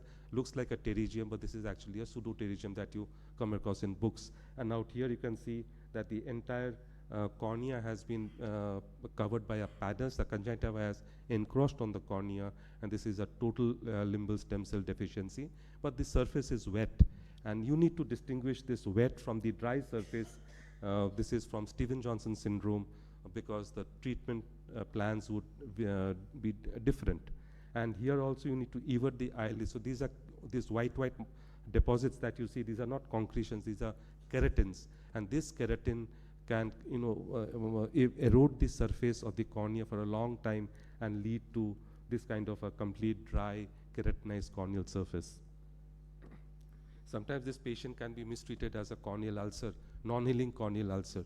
But if you pay very good attention to the margin of this epithelial defect, these are all grayish epithelium. The epithelium around it is grayish, and this is like a kind of an oval thing, and you can see there's a step-like heaped up epithelium. So this is a sign of neurotropic ulcer, and this this is because of the chronic neurotropic ulcer that is there. And you see out here again, the surface is so dry. In a fungal also you'd get, but in fungal you'd get a lot of infiltrates. So this kind of things, you know that this is not a normal corneal ulcer. This non-healing ulcer is because there's an underlying neurotropic component, and this thing, tarsography would be a very good way to heal this. You need to lift up the conjunctiva and evert it. So a patient with foreign body sensation, everything in the cornea is looking hunky-dory, nothing is there.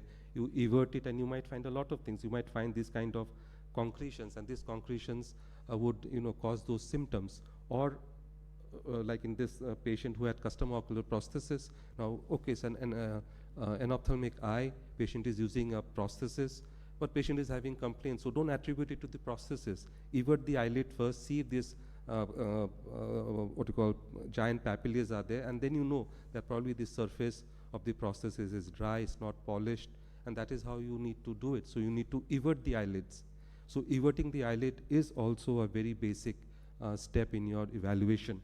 And again, this also Dr. John had shown, if you see linear, line-like SPKs, or SPKs in very peculiar positions along the lid along the corneal limbus, like out here, I don't know if you can appreciate it, there are these lines out here, indicates that something is actually scratching the ocular surface. And what can be scratching the ocular surface? If you evert it, then you can see that there is a small halo, and inside the halo, there's a foreign body. So whatever lubricants you treat, nothing is going to this is not going to be taken care of till you remove this. And this can also happen inferiorly. So a foreign body may be embedded in the inferior part. So then you lift up the lower eyelid, and then you can see this is pseudomembranes. Many patients come to us with discomfort, and a very common thing is that, okay, you give a NSAID. They are not steroids, they are not antibiotics, and they are supposed to control pain. So give them NSAIDs, nepafenec or something like that. And then there can be a toxic reaction, and you can get these pseudomembranes out there.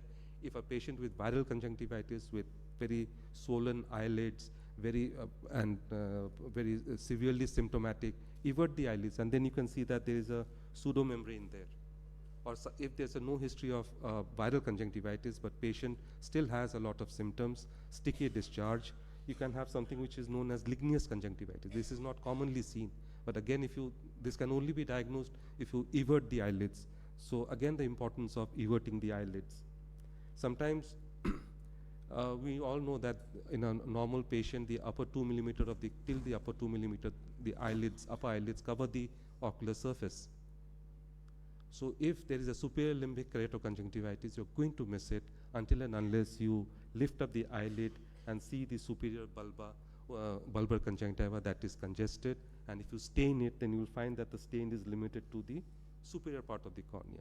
And that's where you have the diagnosis. And sometimes we forget this floppy eyelids because we don't diagnose it much more often. So this is, if it's not diagnosed much more often, it's not reported much more often. But this is a very important cause of ocular surface disease, dry, especially in the elderly. So you can see from these maneuvers that how floppy the eyelids are. You can just pull them, and if you evert it like this, you can see that the bulbar conjunctiva and the tarsus, they prolapse. If you see these two out here, so there's a prolapse of that. A floppy eyelid can also give a lot of symptoms, especially in the elderly. If you pull the lower eyelids, here of course it is very, very obvious. You can see this sembliferon, but here, notice this is much more subtle. So here what you're getting is that the lower fornix has become very shallow. It has lost that cleft, and you can see this kind of, the conjunctiva is drawn upwards. And this will not be very evident unless you pull the lower eyelid below. And sometimes you need to push the upper eyelid, lower eyelid, to rule out conjunctivocalysis. So here, this is conjunctivocalysis, an extra fold, especially seen in the elderly. If it's seen in the young, nowadays it's also it is attributed with dry eye. So here, in this case, it is not very obvious. Here you can see the fold very, very prominently. And you can see how the lower tier meniscus is deranged because of those folds. It is not forming that lake out there. And so in this case, it's not so obvious. So if you push it slightly, then you can see that you can induce the conjunctiva to form folds, again in the elderly. So this patient would have chronic symptoms of discomfort. So evaluation of dry eye, Dr. John has already spoken about it. So I'm just going to go to this, due-based diagnostic criteria. So if you have a suspected patient, you have to do two things. You have to elicit a positive symptom score, and that you do by using any of the symptom questionnaire that is there, and you use a TBUT or a fluorescent stain. If you have a TBUT of less than 10, or you have more than 5 dots of fluorescent on the cornea, and if your OSTI, if your symptom score, whichever questionnaire you are using is positive, then you have dry eye. And if it is not, if any of this is normal, then you don't have dry eye. So for dry eye, all these two criteria should be positive. If you don't have dry eye, but if you have symptom questionnaire as positive, but all the signs are negative, then these are preclinical dry eye, or these are patients with neuropathic pain. They'll need treatment. And if you have signs but no symptoms, TBUT is low but no symptoms, so these are predisposition to dry eye. Once you have diagnosed, you have differentiated from dry eye to non-dry eye, you need to do a Schirmer's or a tear meniscus. Tear meniscus is slightly difficult, so I still rely on the Schirmer's. And you see whether it's less than 10 millimeter. If it is less than 10 millimeter, it is aqueous tear deficient. And here you need to do some blood tests to find out whether it is Sjogren's or primary or secondary Sjogren's, or it is non-Sjogren's. And if it is more than 10 millimeter Schirmer's in 5 minutes without anesthesia, it is evaporative dry eye. You look at the meibomian glands. If you find that there are signs of MGD, then this evaporative dry eye is because of MGD. And if there's no MGD, then there will be other causes like screen time or some drugs or something like that. If you have tear deficiency, there will always be evaporative. Your TBUT will be less. So you will make a diagnosis of aqueous tear deficient. So already this staining has been done. So these are 4 lid margin signs. If they are present, then you can attribute this to MGD, like capping of meibomian glands, telangiectasia. I don't know if it's very visible out here. These are fine filigree-like blood vessels on the eyelid margins. You'll find many of us have this. So you go back, look into your colleague's eye, you may find a filigree vessels, or an anterior shift of the mucocutaneous junction, or an irregular lid margin. And you need to express. So you can see that this is clear, slightly cloudy. They are cloudy with particles, and this is like toothpaste-like. And if you have this kind of imaging system, then you can always do a meibography, but always you need to look at the meibum. Meibography is not a substitution for meibum expressibility or gland expressibility or the quality of meibum. And this is something lid viper epitheliopathy, which is just coming up recently as a cause of dry eye. Look at the face. You can see this madarosis out here. And if you ask closely, then you'll get a history of Hansen's disease. These are small scars, especially in Indian skins, brown skins. These scars may not be there. This is HZO, and you can have symptoms, dry eye out here because of HZO, and this is very characteristic of flushing. You can see severe blepharoconjunctivitis, and these are marks of rosacea, telangiectasia, and acne. Look at the joints, hands. So this first, this is secondary to rheumatoid arthritis, swan neck deformities that we have learned in our medical school, MBBS times, and this is in Sjogren's. So these deformities are correctable. You can straighten them out. So this is not because of rheumatoid arthritis, this is because of Sjogren's. So lastly, again, a comprehensive examination. And I don't know, in our anatomy dissection hall, there was a huge thing painted on the walls. What your mind doesn't know, your eyes don't see. This is exactly something like that. So you need to know that these are the things you need to pick out, and if you can't pick those things out, you won't be able to pick them out. So you go back to the second slide, look at all the diseases, read about them, and then try to incorporate them. Thank you. Thank you, sir, for an extremely comprehensive talk. And we'll take the question. Meanwhile, we request Dr. Adit Gupta.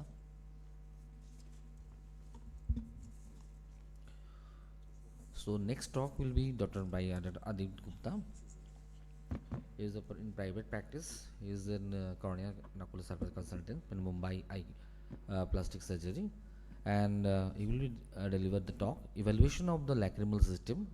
Over to Dr. Adit. Very good morning to everyone. Now, before I begin my talk, obviously as postgraduate students, all of you perform lacrimal irrigation, right? Yes. So, with this talk, I'm going to explain how evaluation of the lacrimal system is more than what we usually do in our postgraduate practice.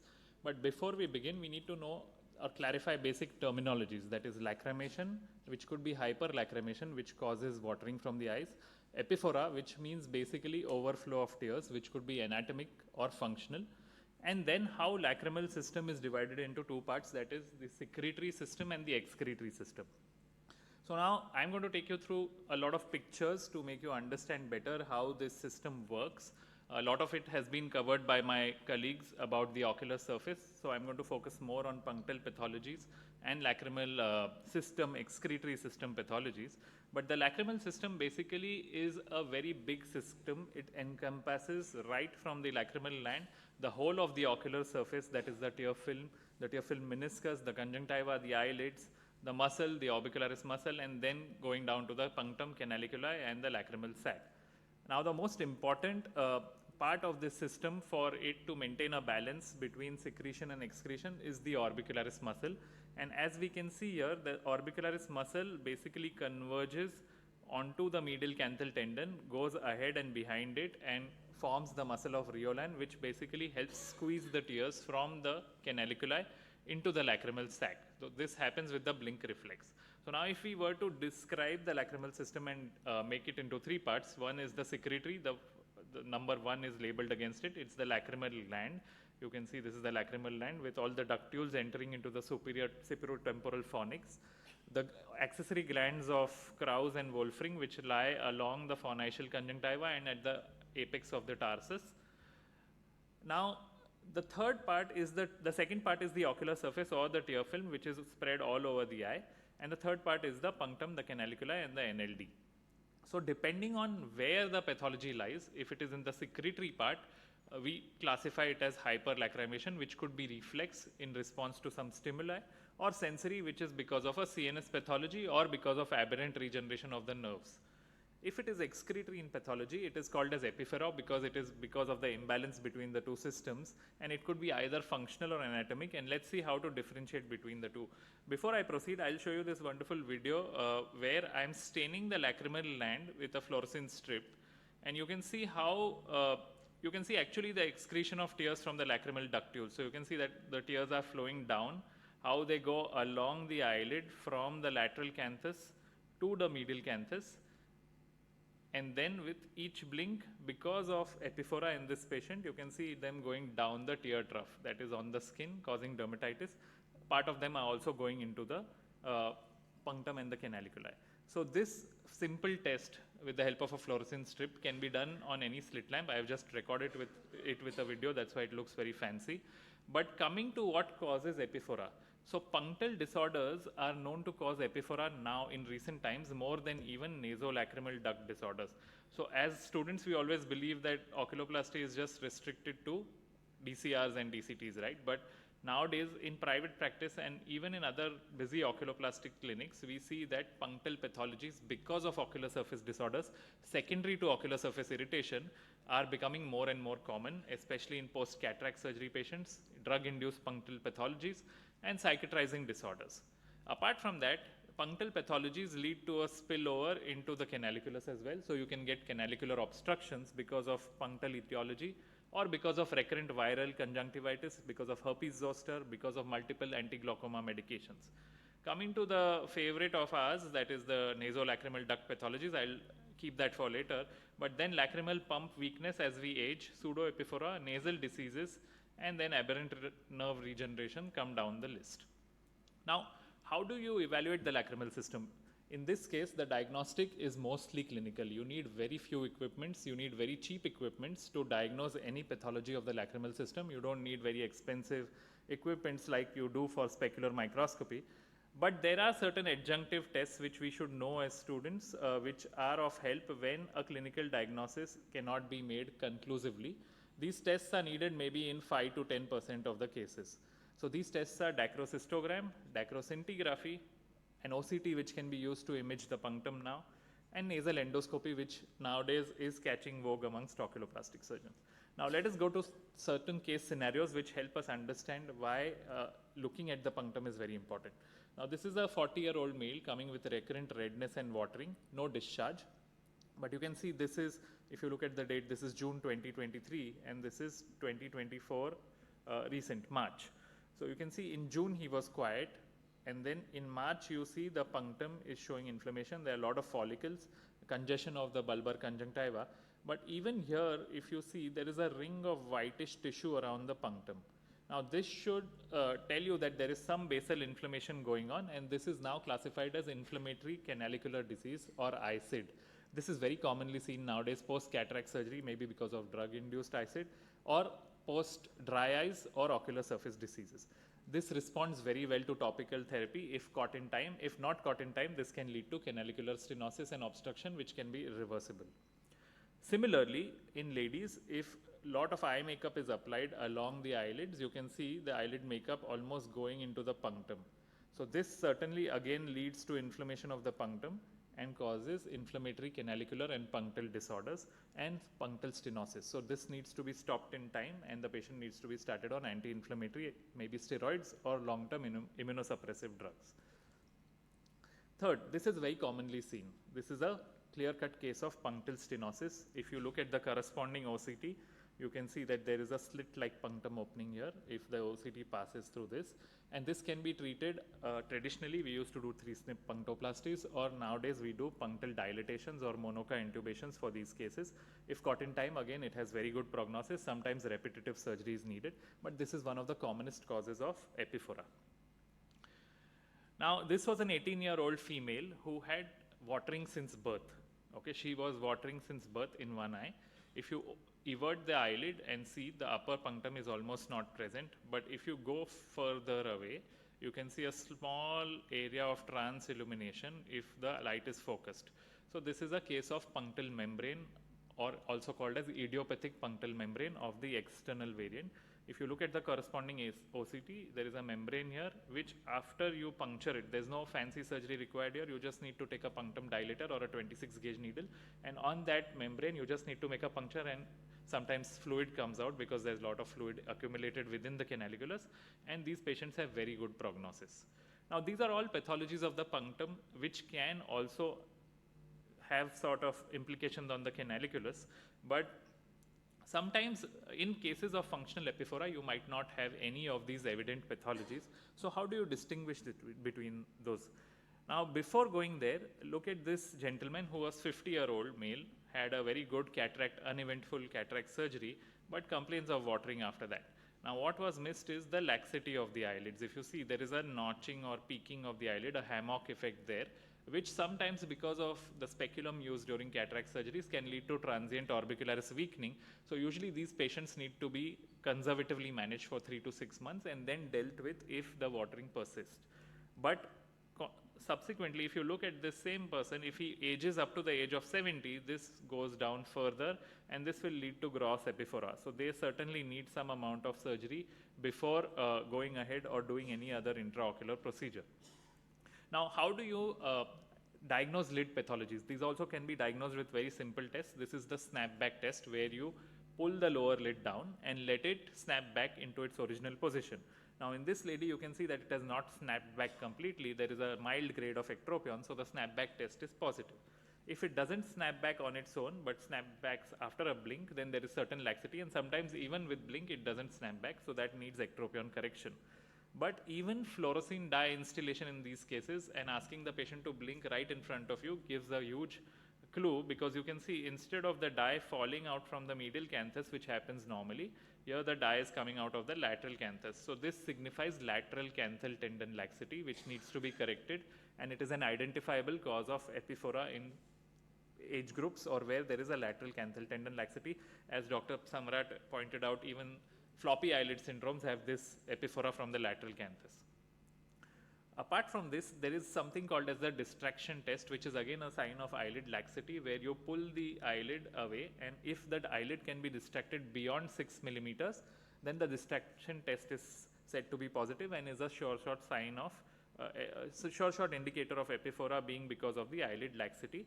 And the lateral canthal tendon laxity test as well, because the lateral canthal tendon goes and inserts on the orbital rim.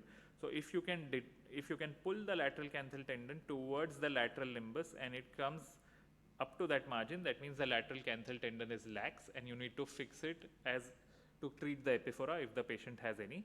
In a younger patient, in an older patient, the lateral canthus displaces down. As we age, it goes down. Ideally, the lateral canthus should lie a millimeter or so above the medial canthus. So if we draw a line, it should be lying above. So if you see a comparative photo of a patient who is young versus to a patient who is aging beyond the age of 50, 60, the lateral canthal tendon starts descending down. So this is also a clinical indicator that the eyelids are getting lax. Floppy eyelids already Dr. Chatterjee has spoken about, but you can see the lacrimal gland as well once you distract the eyelids from the globe. So that's an indicator of floppiness of the eyelids, and it's a very common cause of chronic ocular surface irritation as well as congestion. These cases are very unfortunate. Usually this lady had watering from the right eye. If you look closely, you can see a notch forming here. So she was a case of trauma who was managed in a general hospital, and this was how the suturing was done. So this is very unfortunate, because nowadays most of the ophthalmic hospitals are adept at managing canalicular injuries, but a canalicular injury can also lead to unilateral epiphora. Now coming to our favorite part of epiphora, we all know, I don't need to talk about this too much, there are multiple valves and this system ends into the inferior meatus of the nose, and depending on what pathology lies, you can easily clinically identify the level of pathology and where exactly the pathology needs to be treated. So I'll go from a child to an adult. So in children, when we get epiphora, the commonest test which can be performed in the clinic, because they're not very cooperative for examination, is the fluorescein dye disappearance test, where you instill fluorescein in the cul-de-sac and wait for 5 minutes. If there is dye persisting beyond 5 minutes, then it is positive. And then certainly you need to, any child below the age of 4 or 5, you should subject them to an EUA. There is Jones test, which is not very commonly used in the clinic, but you should know about it from the exam point of view, how it is done, whether the Jones dye test 1 versus 2. Jones dye test 1 basically signifies if there is an anatomical obstruction, and if it comes negative, then you irrigate with the help of a cannula, and then you can differentiate between partial obstruction versus functional obstruction. Now, why EUA is important? Because suppose a child comes to you with watering, the commonest diagnosis you think about is an allergic conjunctivitis or a congenital nasolacrimal duct obstruction. But sometimes, as I showed previously, you can see that sometimes even children might have congenital membranes over the punctum, as seen here. So during an EUA, you can open up this membrane, put a Monoca tube, and give good relief from watering and long-term relief from watering. What do you need to evaluate children, especially while doing an EUA, is very simple instruments. You can have an endoscope, you might not have an endoscope, but usually probes are more than enough. And this is a quick short video which shows how endoscopic evaluation or probing is done in these children. So you dilate the punctum with a Nettelship's dilator. It has to be very gentle in a screw fashion. You should not apply too much force. And then I prefer a straight cannula, which according to the dimensions of the canaliculus first goes vertical, then you pull the lid towards the lateral extent, and then slide the cannula slowly inside up till you reach inside the sac, hit a hard stop, and then rotate it and rest it on the trochlea. So here I am in the sac now, I feel the hard stop. You rotate it, rest it on the trochlea, and then perform an irrigation. This is the right way to perform an irrigation. It should be very slowly done. It should be done with a 1 or 2 cc syringe. If you do it with a 5 or 10 cc syringe, you are going to get false positive results, because the more the pressure is applied by the syringe, more chances of egress from the opposite punctum. So you can see how mucus comes out. Now, probing can be done in a similar fashion. I'm not going to discuss in detail about the probing, but the same method is followed. Now, these are very common scenarios which we see in our practice, where acute dacrocystitis is mainly a clinical diagnosis, but regurgitation on pressure over the lacrimal sac is one test which is commonly performed in clinics, which gives us a clue towards diagnosis of a frank nasolacrimal duct obstruction. If you see this test positive, you don't need to do any further tests. Now, irrigation is very commonly done by all the residents. I will not show a video of the irrigation, but depending on what results come out, I've seen in medical colleges, or sometimes we do irrigation with a 26 gauge needle. We just cut it off. That is a strict no-no, because cannulas are very cheap. You get them for 2-3 rupees. You'll get them at the trade exhibition also. But these 26 gauge needles cause a lot of trauma inside the canaliculus, so should be avoided. But in a clear case, the fluid will pass down into the throat. Sometimes fluid will pass down into the throat even if the sac is inflating. So this is called as atonic sac. So this is a false positive test where, in spite of putting the fluid down and in spite of the patient complaining of epiphora, you get a clear, you don't get regurgitation and the fluid passes down the throat because of weakness of the sac muscles. In frank cases of obstruction, you will get mucus coming along with the sac from the opposite punctum. In cases of common canalicular obstruction, the fluid will come out immediately within a few seconds. As soon as you pass, there might be a little bit of pain, and these can be further differentiated by using a probe and noting the movement of the caruncle and noticing a soft stop on probing. This is a pictorial depiction of the same. Sometimes if you don't stretch the eyelid properly, you can get a false stop, soft stop because of kinking of the canaliculus. In cases where there is an encysted mucocele, where you see a mass in the lacrimal area, you can still get a block like a common canalicular block, because the mass effect kinks the common canaliculus and then you get egress from the opposite punctum itself. Canalicular obstructions, you get immediate regurgitation from the same punctum from where you're doing syringing, and sometimes false positives can be seen in cases of dacroliths, and you can get variable syringing outcomes at different occasions. So this all I have discussed.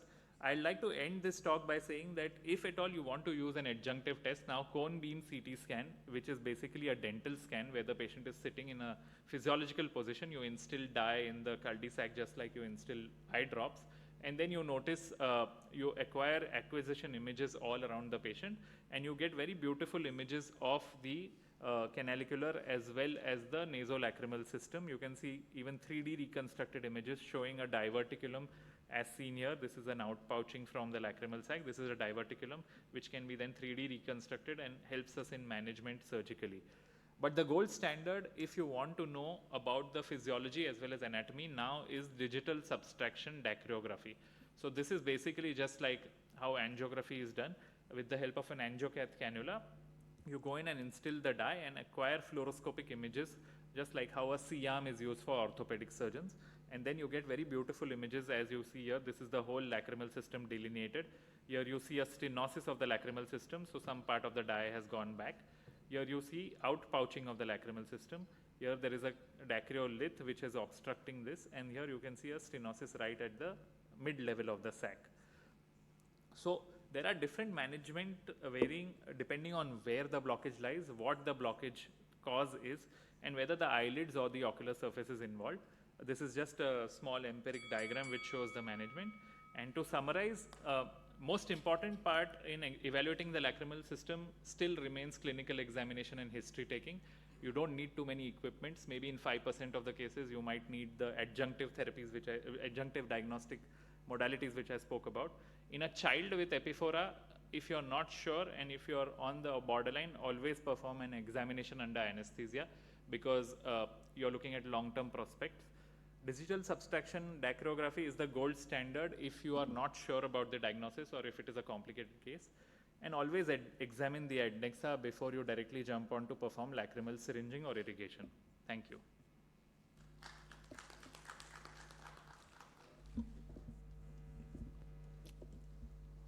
I think we still have some time for questions. We have around 8 minutes. So anybody would like to, it's now you've been here in this hall for nearly an hour, so I think the initial inhibitions should go off. Any questions to any, yeah, please come to the mic so that everyone can hear. And before she comes, I think it's a very excellent talk that Dr. Adit has given. So anytime a patient comes with watering, don't jump and do a syringing, because after that when you find it patent, then you don't know what you're going to do with it. Most of the allergic, and then label it as allergic conjunctivitis till next evaluation, either by you or by somebody else. Please. Sir, in case of regurgitation of clear fluid from the opposite punctum, what would be the best modality for management in terms of surgery or tubes? So as I mentioned in my talk, if there is clear regurgitation of fluid, then the block is either Common at the canaliculus. common canaliculus or it could be inferiorly as well, in the sac as well. But since sometimes sac block will not always have mucoid regurgitation. Okay, the sac can sometimes be small, Right. it could be fibrotic, where there is no space for mucus to stay. So if Okay. you see older patients, like if you syringe a patient beyond the age of 60, they usually have chronic fibrotic sacs. So they also will have clear regurgitation from the opposite punctum. So you need to differentiate between the two. But in any case, if you have a block at the common canaliculus, there are two schools of thoughts. One is, since you have a block at the common canaliculus, you don't know whether the nasolacrimal system is patent or Patent or no. not. If it is not patent, then obviously you have to go ahead and do a DCR. External, But during a DCR, you also have to do a canalicular trephination. So there are different types of trephines available. The commonest one used is Sisler's trephine, All right. which is basically like a tube boring machine which is used for metro construction. You know, Okay. whatever. So you put that inside the, you have to dilate the punctum and the canaliculus well, and that trephine is advanced further, and then it is bored. If it is a common canalicular block, it is very easy because the tissue is hardly 1 millimeter. All right. And you get very good outcomes. So if it is just a common canalicular block, you can, there are surgeons who go endoscopically as well, Right. and then intubate and then come out through the inferior meatus rather than doing a DCR. So some people, if you are very familiar with using the trephine, you can just do trephination. Following trephination, you can do syringing. If the syringing is patent, then you can just do intubation, which is done in a child where you come out through the inferior meatus, or you can put a monocar tube which doesn't need any secure connection in the nose. So trephination need not necessarily be followed by a tube being placed. We can just leave it. No, after. ideally if have you are, to. yeah, because the canaliculus is basically mucosa, right? Right. If there are two raw surfaces, it's going to stop, close Exactly. again. So we have to do- even if you put a mini monocar tube, which is basically a monocanalicular intubation, that is more than enough, because then you don't even need to retrieve the stent down into the nose. So that's the easiest way out. But if you're doing a DCR, then a bicanalicular intubation is preferred. So ideally, after we get regurgitation from the upper punctum, clear fluid, we are supposed to further evaluate with Jones test to see whether the block is So there. the best test to do would be a probing test. So Probing if you put a probe, metallic probe, if you have a soft stop and Right. the caruncle moves, then it's a common canalicular block. Yes. But if you can go right into the sac and feel the bone, then it's a nasolacrimal or a sacral block. So the management will, you don't need to do a Jones test, just a simple. No, that will tell us about the common canalicular block. Correct. But what if we don't know if there's a block beyond that? So for that. So we that's have- what. So if you do a soft, yeah. So you cannot do a Jones test because Jones See, test exactly. is So not. how do we then You cannot do anything. You just have to intraoperatively. You have to. check for the Yes. free flow and then Yes. plan accordingly? Yes. Okay. So thank you. Can you tell them what not to do during syringing? What all things they should avoid? So the first thing that they should avoid is using a 26 gauge needle, because that is the most traumatic thing which can happen to your canaliculus. Even though you're cutting the tip, the bore which remains is very sharp. So that can cause false passage first of all, which is incurable. Once a false passage happens in a canaliculus, it's almost you cannot treat it. Second, you have to make the patient very comfortable. In olden days, I remember even in my internship days, we used to make the patient lie down and do the syringing. Ideally, it should be done in the physiological position. So nowadays, everyone has chair units. So you can just make the patient sit, make the head rest behind, and wait at least for 2 minutes after applying topical anesthesia, and then do the syringing. Ideally, use a 1 cc syringe and a 26 gauge disposable lacrimal cannula or a metallic cannula. A straight cannula is always better than the bent tip one, from my personal experience, because then it's easier in the canaliculus. You don't have to navigate the curve of the needle, and the irrigation pressure should be very slow. So you should not force upon anything. It should be very, very slow, so that you don't get any false positive or false negative results.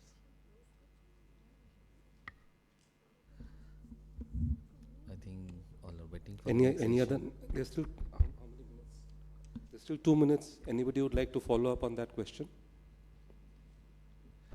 Maybe we can- One question I had, how means, do you think that floppy eyelid syndrome now we are seeing more and more commonly in clinical practice, and if at all, how do you treat the surface? Because from the eyelid point of view, there are not many answers to treat floppy eyelid syndrome. We are seeing it more probably because we are becoming aware and we are diagnosing it more. So I think that's the one. But there's hardly any solution much for that. Thing is that whenever we see the floppy iris, sir, we ask the patient the sleep apnea is there. Most of the time the sleep apnea is there. Yeah. And the exposure time is there. Then you have to be just address the systemic disorder, and then definitely it will be subsides, because much more you can do for these things. Yeah. One thing I just request the Shamrat sir, just can you highlight them whenever for the PG actually, whenever we are suspecting the OSD, what are the do's and don't before doing jump for the cataract surgery? You When should, is treat, suspected? you should treat blepharitis, you should treat dry eye, and then do cataract surgery. Bottom line. MGD, you can do cataract surgery and give them artificial tears. Don't give NSAIDs following cataract surgery in people with OSD.